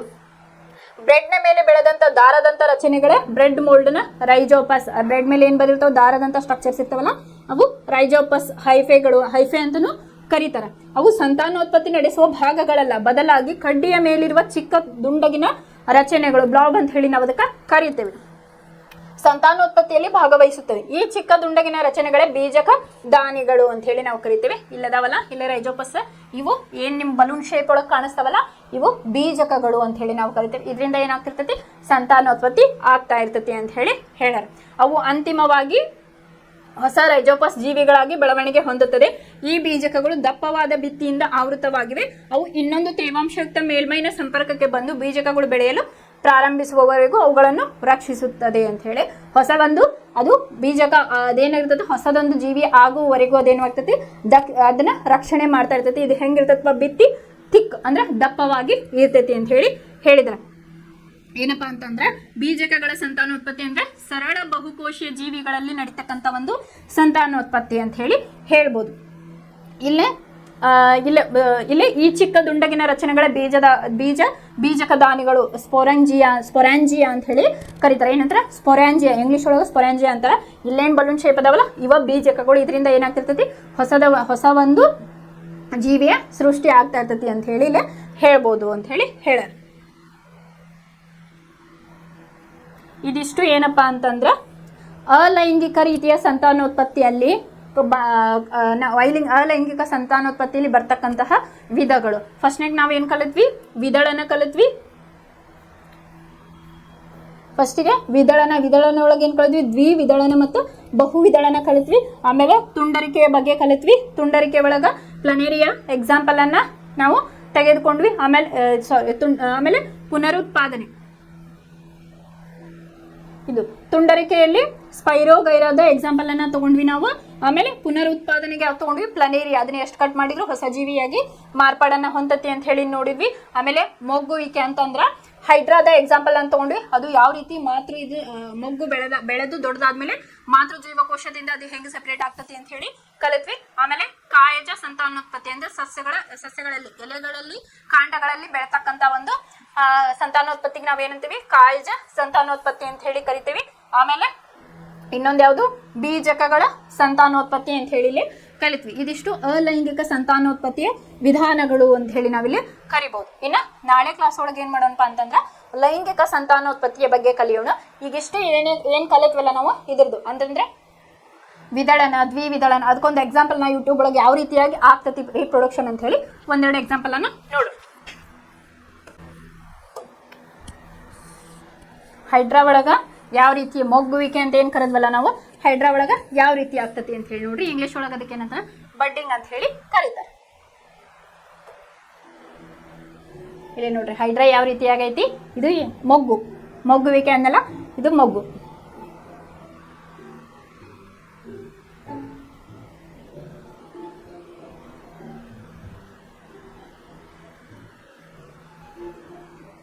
ಇದು ಬಡ್ ಅದ, ಮೊಗ್ಗು ಅನ್ನಲ್ಲ, ಇಂಗ್ಲಿಷ್ ಒಳಗ ಅದಕ್ಕೆ ಬಡ್ ಅಂತ ಹೇಳಿ ಕರೀತಾರೆ. ಇಲ್ಲೇ ನೋಡ್ರಿ ನಿಮಗೆ ವಿತ್ ವಿಡಿಯೋ ತೋರಿಸ್ತಾರೆ. Hydra is one of the simplest sedentary multicellular freshwater organisms about 11 centimeters long. It has a tubular body with a basal disc attachment and a free distal on only end very mouth and circlet of tentacle. ಅವ್ರು ಏನು ಹೇಳತ್ತಾರ ಅಂತಂದ್ರೆ ಹೈಡ್ರಿಲ ಒಂದು tubular ಬಾಡಿಯನ್ನ ಹೊಂದೈತಿ ಅಂತ ಹೇಳಿ ಹೇಳಿದಾರ. ಅದೇ ಏನು ಮಾಡ್ತದಪ್ಪ ಅಂತಂದ್ರೆ ಫ್ರೆಶ್ ವಾಟರ್ ಒಳಗೆ ಸಿಗ್ತೈತಿ ಅಂತ ಹೇಳಿ ಹೇಳತ್ತಾರ. Hydra reproduces asexually by budding. Hydra reproduces asexually ಅಂತಂದ್ರೆ, ಸೆಕ್ಸುವಲ್ ಅಂತಂದ್ರೆ ಲೈಂಗಿಕತೆ, ಅಸೆಕ್ಸುಯಲಿ ಅಂತಂದ್ರೆ ಅಲೈಂಗಿಕತೆ. ಇಲ್ಲಿ ಅಲೈಂಗಿಕತೆ ಒಳಗೆ ನೋಡಿದ್ವಲ್ಲ, ಹಾಗಾಗಿ ಹೈಡ್ರಾ ರೀಪ್ರೊಡ್ಯೂಸಸ್ ಅಸೆಕ್ಸುವಲಿ ಅಂತ ಹೇಳಿ ಸೆಂಟೆನ್ಸ್ ಅನ್ನ ಮೇಂಟೈನ್ ಮಾಡಿದ್ದಾರೆ, ಅಲ್ಲಿ ಮೆನ್ಷನ್ ಮಾಡಿದ್ದಾರೆ. ಇಲ್ಲಿ ಬಡ್ಡಿಂಗ್ ನೋಡ್ರಿ ಯಾವ ರೀತಿಯಾಗಿ ರೀಪ್ರೊಡಕ್ಷನ್ ಆಗತೈತಿ ಅಂತ ಹೇಳಿ.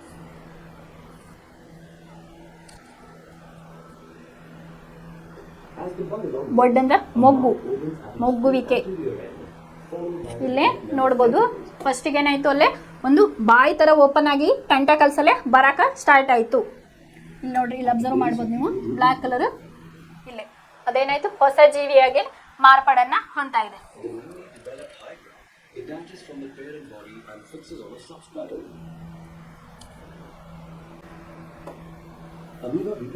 ಅಮೀಬಾ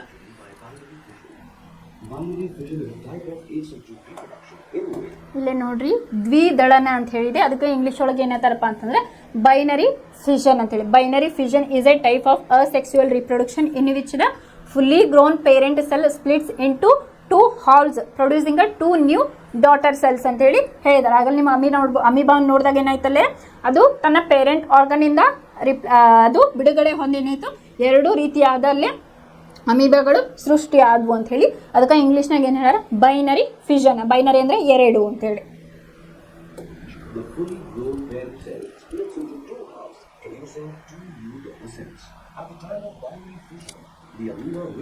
ಅಮೀಬಾ ಡ್ರಾ ಹಿಂಗೆ ಮಾಡ್ತಿರಲ್ಲ, ಅದಕ್ಕೆ ಶೇಪ್ ಇರಲ್ಲ. ನೀವು ಹೆಂಗೆ ತೆಗೆದ್ರು ಅದ ಅಮೀಬಾ ಆಗ್ತತಿ ಅಂತ ಹೇಳಿ ಶೇಪ್ಲೆಸ್.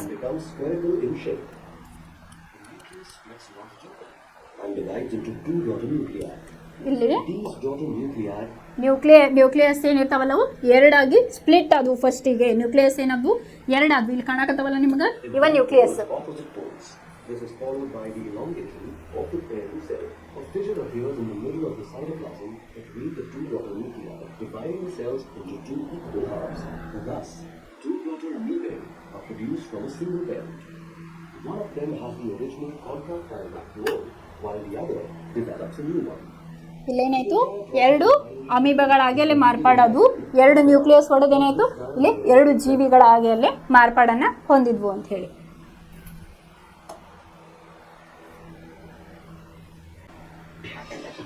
ಇದು ಒಂದು ಪ್ಲನೇರಿಯಾ. ಅಲ್ಲೇ ನೋಡ್ರಿ ಪ್ಲನೇರಿಯಾವನ್ನ ಕಟ್ ಮಾಡಿದ್ರು. ಇಲ್ಲಿ ಪ್ಲನೇರಿಯಾನ ಅಲ್ಲಿ ಒಂದು ಪೆಟ್ರಿ ಡಿಶ್ ಒಳಗೆ ಹಾಕಿ ಏನು ಮಾಡಿದ್ರು, ಅಲ್ಲಿ ಕಟ್ಟನ್ನ ಮಾಡಿದ್ರು ಚಾಕುವಿನಿಂದ. ಅದು ಹೆಂಗ ಮತ್ತು ಹೊಸ ಪ್ಲನೇರಿಯಾಗಳಾಗಿ ಕನ್ವರ್ಟ್ ಆಗ್ತಾವ ನೋಡ್ರಿ.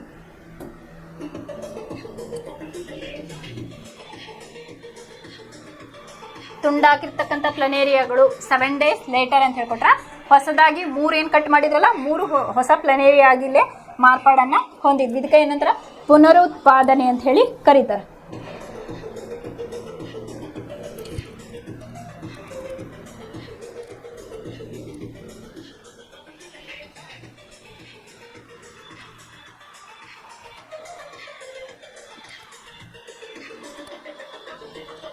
ಇಲ್ಲಿ ನಿಮ್ಗೆ ಕಾಣ್ಬೋದು 3 ಪ್ಲನೇರಿಯಾ ಆಗ್ಯವು ಹೊರ ಹೊಮ್ತಾವಂತೆ.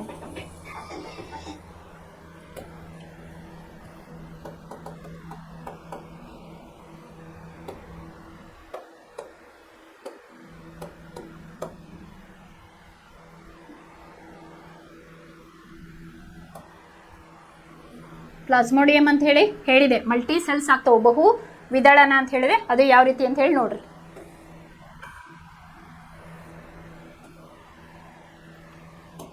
ಮಲೇರಿಯಾ ಪ್ಯಾರಾಸೈಟ್ ಅಂತಲೂ ಅದಕ್ಕೆ ಕರೀತಾರೆ. Big dreams start small. At GoDaddy, we help you take that first step and every step after, from getting your domain.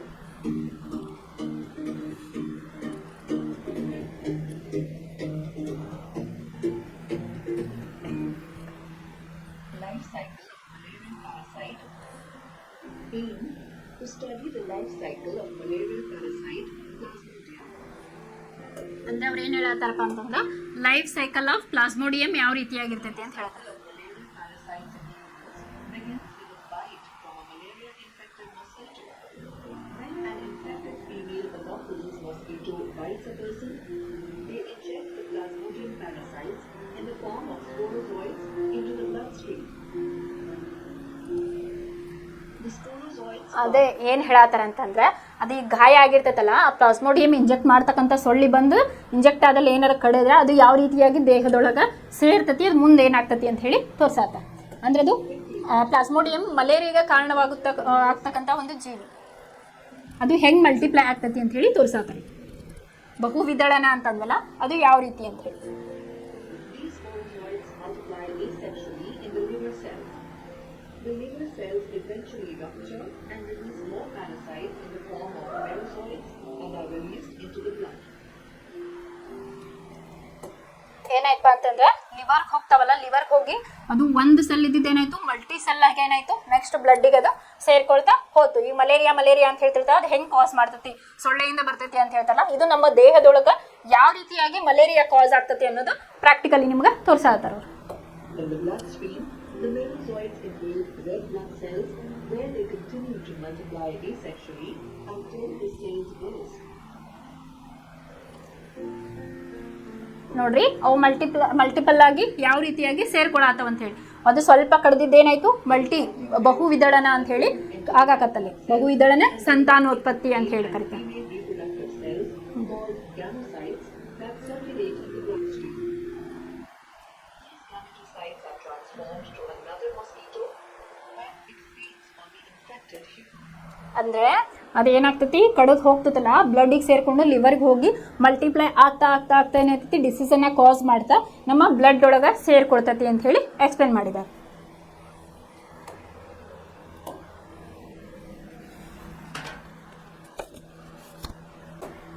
ತುಂಡರಿಕೆ ಅಂತ ಹೇಳಿ ನಾವು ಕಲಿತ್ವಲ್ಲ, ಅದು ಯಾವ ರೀತಿ ಇರ್ತತಿ ಅಂತ ಹೇಳಿ ಇಲ್ಲೇ ತೋರಿಸಿದ್ದಾರೆ ನೋಡ್ರಿ. ಫ್ರಾಗ್ಮೆಂಟೇಷನ್ ಮೂಲಕ ಆಗ್ತತಿ ಅಂತ ಹೇಳಿದ್ನಲ್ಲ, ಅದು ಯಾವ ರೀತಿಯಾಗಿ ಆಗ್ತೈತಿ ನೋಡ್ರಿ. ಫ್ರಾಗ್ಮೆಂಟೇಷನ್ ಅಂದ್ರೆ ತುಂಡರಿಕೆ ಕನ್ನಡದೊಳಗೆ.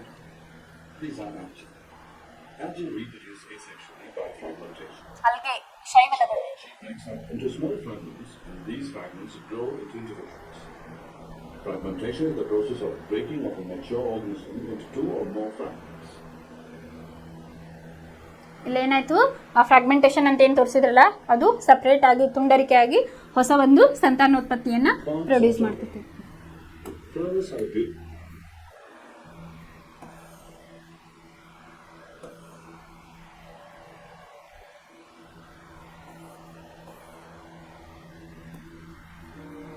ಇದು ಒಂದು ಸ್ಪೈರೋಗೈರಾ ಮೈಕ್ರೋಸ್ಕೋಪಿಕ್ ವೀವ್ ಅಂತ ಹೇಳಿ ಹೇಳ್ತಾರೆ. ನೀವು PUCಗೆ ಹೋಗ್ತಿರಲ್ಲ, ಇದನ್ನೆಲ್ಲ ನೋಡಕ್ ಕೊಡ್ತಾರೆ ನಿಮಗೆ. ಮೈಕ್ರೋಸ್ಕೋಪ್ ಒಳಗೆ ಹಾಕಿದಾಗ ಇದೇ ರೀತಿಯಾಗಿ ಕಾಣ್ತಾ ಇರ್ತದೆ.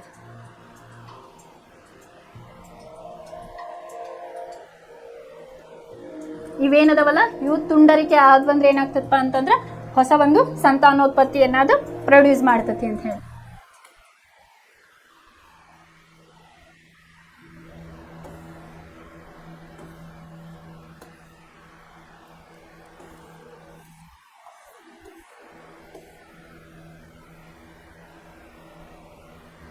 ಅಂದ್ರೆ ಸ್ಪೈರೋಗೈರಾ ನಿಮ್ಗೆ ಯಾವ ರೀತಿ ಸಿಗ್ತತಿ ಅಂತ ಹೇಳಿ ತೋರಿಸಿದಾರೆ ಇಲ್ಲಿ. ಇದು ಇರ್ತದಲ್ಲ, ನೀರು ಪಾಚಿಗಟ್ಟಿರ್ತದಲ್ಲ, ಶೈವಲಗಳು ಅಂತ ಹೇಳಿ ನಾವು ಕರಿತೀವಿ, ಅಲ್ಗೆ ಫಂಗೆ ಅಂತ ಹೇಳಿ ಕರಿತಿದ್ವಲ್ಲ, ಇದನ್ನ ನಾವು ಮೈಕ್ರೋಸ್ಕೋಪಿಕ್ ಹಾಕಿದಾಗ ಗೊತ್ತಾಗ್ತತಿ ಯಾವ ರೀತಿಯಾಗಿರ್ತೈತಿ ಅಂತ ಹೇಳಿ.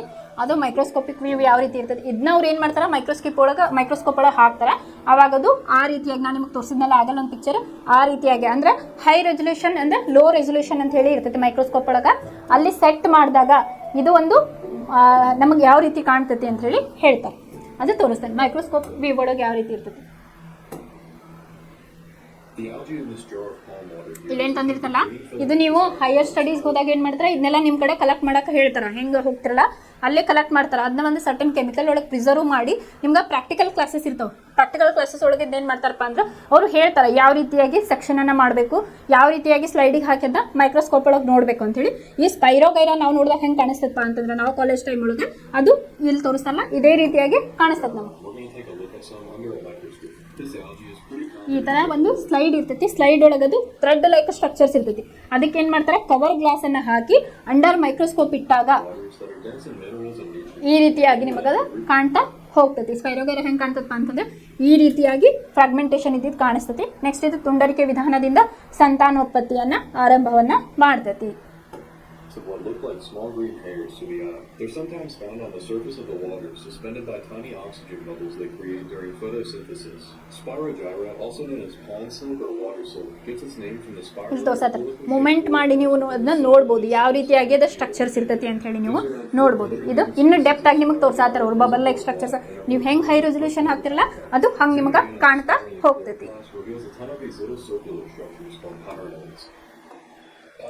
ಅಲ್ಲೇನು ಗುಳ್ಳಿ ಲೈಕ್ ಸ್ಟ್ರಕ್ಚರ್ಸ್ ಅದಾವಲ್ಲ ಗುಳ್ಳಿ ಟೈಪ್ ಅದೇನು ಪೈರೋನಾಯ್ಡ್ಸ್ ಅಂತ ಹೇಳಿ ಕರೀತಾರೆ. ಇದು ಹೈಯರ್ ಸ್ಟಡೀಸ್ ಹೋದಾಗ ನೀವು ಕಲಿತೀರಿ. ಸ್ಪೈರೋಗೈರಾ ಹೆಂಗೆ ಫ್ರಾಗ್ಮೆಂಟೇಷನ್ ಮೂಲಕ ಸಂತಾನೋತ್ಪತ್ತಿ ಮಾಡ್ತಾರೆ ಅದು ಮೈಕ್ರೋಸ್ಕೋಪ್ ಒಳಗೆ ಹೆಂಗೆ ಕಾಣ್ತತಿ ಅಂತ ಹೇಳಿ ಗೊತ್ತಾಯ್ತು.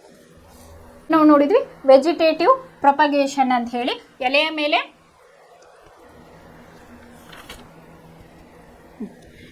ಮೇಲೆ ಮೊಗ್ಗು ಆಗ್ತಕ್ಕಂತಹದ್ದು ಇದು ಬ್ರಯೋಫಿಲಮ್ ಅಂತ ಹೇಳಿ ನಾವು ತಗೊಂಡಿದ್ವಿ. ಅದು ಯಾವ ರೀತಿ ಇರ್ತೈತೆ ಅಂತ ಹೇಳಿ ನೋಡಿ. ಇಲ್ಲೇ ಬ್ರಯೋಫಿಲಮ್ ಎಕ್ಸಾಂಪಲ್ ತಗೊಂಡಾರ ನೋಡ್ರಿ ಯಾವ ರೀತಿ ಇರ್ತೈತೆ ಅಂತ ಹೇಳಿ.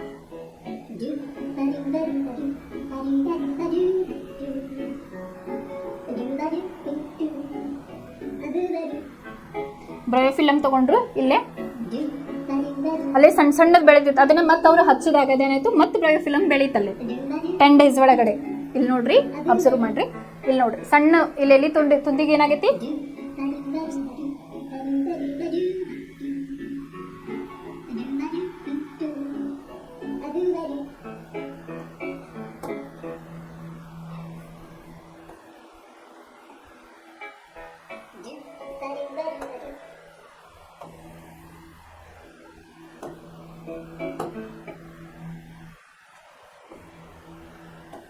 ಇಲ್ಲಿ ನೋಡ್ರಿ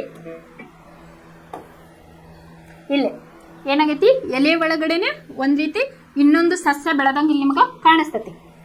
ಇಲ್ಲೇ ಇದನ್ನ ಏನ್ ಮಾಡಿದ್ರು ಅವ್ರು ಕಿತ್ತು ಅಲ್ಲೇ ಹೋಗಿ ಹಚ್ಚಿದಾಗ 10 days ಒಳಗೆ ಏನಾಯ್ತದು ಮತ್ತೆ ರೀಪ್ರೊಡ್ಯೂಕ್ಷನ್ ಆಯ್ತು. ಅಂದ್ರೆ ಹೊಸ ಅಲ್ಲೇ ಇನ್ನೊಂದು ಸಸ್ಯ ಅಲ್ಲೇ ಬೆಳೀತು ಅಂತ ಹೇಳಿ ಅದನ್ನ ಇಲ್ಲೇ ತೋರಿಸ್ತಾರೆ. ತುದಿಗೆ ಎಷ್ಟು ಚಂದ ಅವು ಬೆಳೆದಾವ ಅದನ್ನ ತಗೊಂಡೋಗಿ ಹಚ್ಚಿದ್ರೆ ಏನಾಯ್ತು ಮತ್ತೊಂದು ಬ್ರಯೋಫಿಲಮ್ ಅಲ್ಲೇ ಉದ್ಭವ ಆಯ್ತು ಅಂತ ಹೇಳಿ.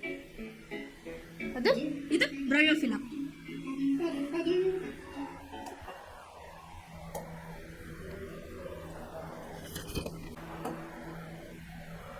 ರೈಸೋಪಸ್ ಎಕ್ಸಾಂಪಲ್ ತಗೊಂಡಿದ್ವಲ್ಲ ನಾವು ಯಾವುದಕ್ಕೆ ಬೀಜಕಗಳ ಸಂತಾನೋತ್ಪತ್ತಿಗೆ ತಗೊಂಡಿದ್ವಿ. ಇದೇನೈತಲ್ಲ ಇಲ್ಲಿ ಬಲ್ಬ್ ಲೈಕ್ ಸ್ಟ್ರಕ್ಚರ್ಸ್ ಏನದಾವಲ್ಲ ಇವ ಬೀಜಕಗಳು ಅಂತ ಹೇಳಿ ಕರಿತೀವಿ. ಎಕ್ಸಾಂಪಲ್ ನಾನು ನಿಮಗೆ ಹೇಳಿದ್ದೆ ರೈಸೋಪಸ್ ಅಂತ ಹೇಳಿದ್ವಿ. ಇಲ್ಲಿ ಪುಸ್ತಕದೊಳಗೆ ಕೊಟ್ಟಾರ ನಿಮಗೆ ಯಾವ ರೀತಿ ಇರ್ತೈತಿ ಅಂತ ಹೇಳಿ. ಅದನ್ನ ಇಲ್ಲೇ ಯಾವ ರೀತಿ ಇರ್ತೈತಿ ಅಂತೇಳಿ ಈ ಬೀಜಕಗಳಿಂದ ಮತ್ತೆ ಹೊಸ ಅದು ಸಂತಾನೋತ್ಪತ್ತಿ ಏನಾಗ್ತಿರ್ತೈತಿ ಆಗ್ತಾನೆ ಇರ್ತೈತಿ ಅಂತ ಹೇಳಿ ಅವಕ್ಕೆ ಹೈಫೆ ಅಂತ ಹೇಳಿ ಕರೀತಾರ ಅಂತ ಹೇಳಿ ಹೇಳಿದ್ದೆ. ಆಮೇಲೆ ಇವು ಬಬಲ್ ಲೈಕ್ ಸ್ಟ್ರಕ್ಚರ್ಸ್ ಏನದಾವಲ್ಲ ಬಲೂನಿನ್ ಶೇಪ್ ಒಳಗೆ ಅವಕ್ಕೆ ಏನಂತ ದುಂಡಾಕಾರದ ಸ್ಟ್ರಕ್ಚರ್ಗೆ ಬ್ಲಾಬ್ ಅಂತ ಹೇಳಿ ಇಂಗ್ಲೀಷ್ ಒಳಗೆ ಕರೀತಾರೆ. ಇದು ಏನಪ್ಪಾ ಅಂತಂದ್ರೆ ಬೀಜಕಗಳ ಸಂತಾನೋತ್ಪತ್ತಿ, ಬೀಜಕಗಳ ಉತ್ಪಾದನೆ ಯಾವ ರೀತಿ ಆಗ್ತತಿ ಅಂತ ಹೇಳಿ ಇದಿಷ್ಟು ನಿಮಗೆ ಲೈವ್ ಎಕ್ಸಾಂಪಲ್ಸ್ ಯಾವ ರೀತಿ ಇರ್ತೈತಿ ಅಂತೇಳಿ ನಾವು ಈಗ ಹಂಗೆ ಹೇಳ್ತಾ ಹೋಗ್ತೀವಿ. ನಿಮ್ಗೆ ಅದು ಅಂಡರ್ಸ್ಟ್ಯಾಂಡ್ ಆಗಲ್ಲ. ಹೌದು ಹೆಂಗೆ ಇರ್ಬೋದು ಅಂತ ನಿಮಗೊಂದು ಐಡಿಯಾ ಬಂತಂದ್ರೆ ನಿಮ್ಗೆ ಈ ಶ್ರವ್ಯ ಮಾಧ್ಯಮಕ್ಕಿಂತ ದೃಶ್ಯ ಮಾಧ್ಯಮ ನೋಡಿದಾಗ ನಿಮ್ಗೆ ಅದನ್ನ ನೆನ್ಪಿಟ್ಕೊಳಕ್ಕೆ ಈಸಿ ಆಗ್ತೈತಿ. ಇದು ನೋಡಿದ್ವಲ್ಲ ವಿಡಿಯೋ ಅಂತೇಳಿ ಸಪೋಸ್ ನಿಮ್ಗೆ ನೆನಪು ಹಾರಿದ್ರು ವಿಡಿಯೋ ನೋಡಿದಾಗ ನಿಮ್ಗೆ ಆನ್ಸರ್ ಬರೆಯೋ ಚಾನ್ಸಸ್ ಜಾಸ್ತಿ ಇರ್ತೈತಿ. ಇದಿಷ್ಟು ಇವತ್ತಿನ ಕ್ಲಾಸ್. ಇವತ್ತಿನ ಕ್ಲಾಸ್ ಒಳಗೆ ಜೀವಿಗಳಲ್ಲಿ ಸಂತಾನೋತ್ಪತ್ತಿ ಹೆಂಗೆ ನಡೀತೈತಿ ಅಂತ ಹೇಳಿ ಸಮ್ ಬೇಸಿಕ್ ಪಾಯಿಂಟ್ಸ್ ನೋಡಿಕೊಂಡು ನಾವು ಅಲೈಂಗಿಕ ಸಂತಾನೋತ್ಪತ್ತಿ ವಿಧಗಳು ಯಾವುವು, ಅವು ಯಾವ ರೀತಿ ಅದರ ಟೈಪ್ಸ್ ಯಾವುವು, ಅದರ ವಿಧಗಳು ಯಾವುವು, ಅದಕ್ಕೆ ಎಕ್ಸಾಂಪಲ್ ಮತ್ತು ಅದರದ್ದು ಪ್ರಾಕ್ಟಿಕಲ್ ಎಕ್ಸಾಂಪಲ್ಸ್ನ ನಾವು ಇವತ್ತಿನ ಕ್ಲಾಸ್ ಒಳಗೆ ನೋಡಿದ್ವಿ. ಇನ್ನು ನಾಳೆ ಕ್ಲಾಸ್ ಒಳಗೇನು ಲೈಂಗಿಕ ಸಂತಾನೋತ್ಪತ್ತಿ ಯಾವ ರೀತಿಯಾಗಿ ಆಗ್ತೈತಿ ಮತ್ತು ಗಂಡು ಮತ್ತು ಹೆಣ್ಣಿನ ಇದು ಸಂತಾನೋತ್ಪತ್ತಿಯ ಭಾಗಗಳ ಬಗ್ಗೆ ಕಲಿತಾ ಹೋಗ್ತೇವೆ. ಆಮೇಲೆ ಹಾರ್ಮೋನ್ಸ್ಗಳ ಬಗ್ಗೆ ಸ್ವಲ್ಪ ತಿಳ್ಕೊಳ್ಳೋಣ. ಇದನ್ನು ನಾಳೆ ಕ್ಲಾಸ್ ಒಳಗೆ ನಾನು ಕಂಟಿನ್ಯೂ ಮಾಡ್ತೀನಿ. ಧನ್ಯವಾದಗಳು.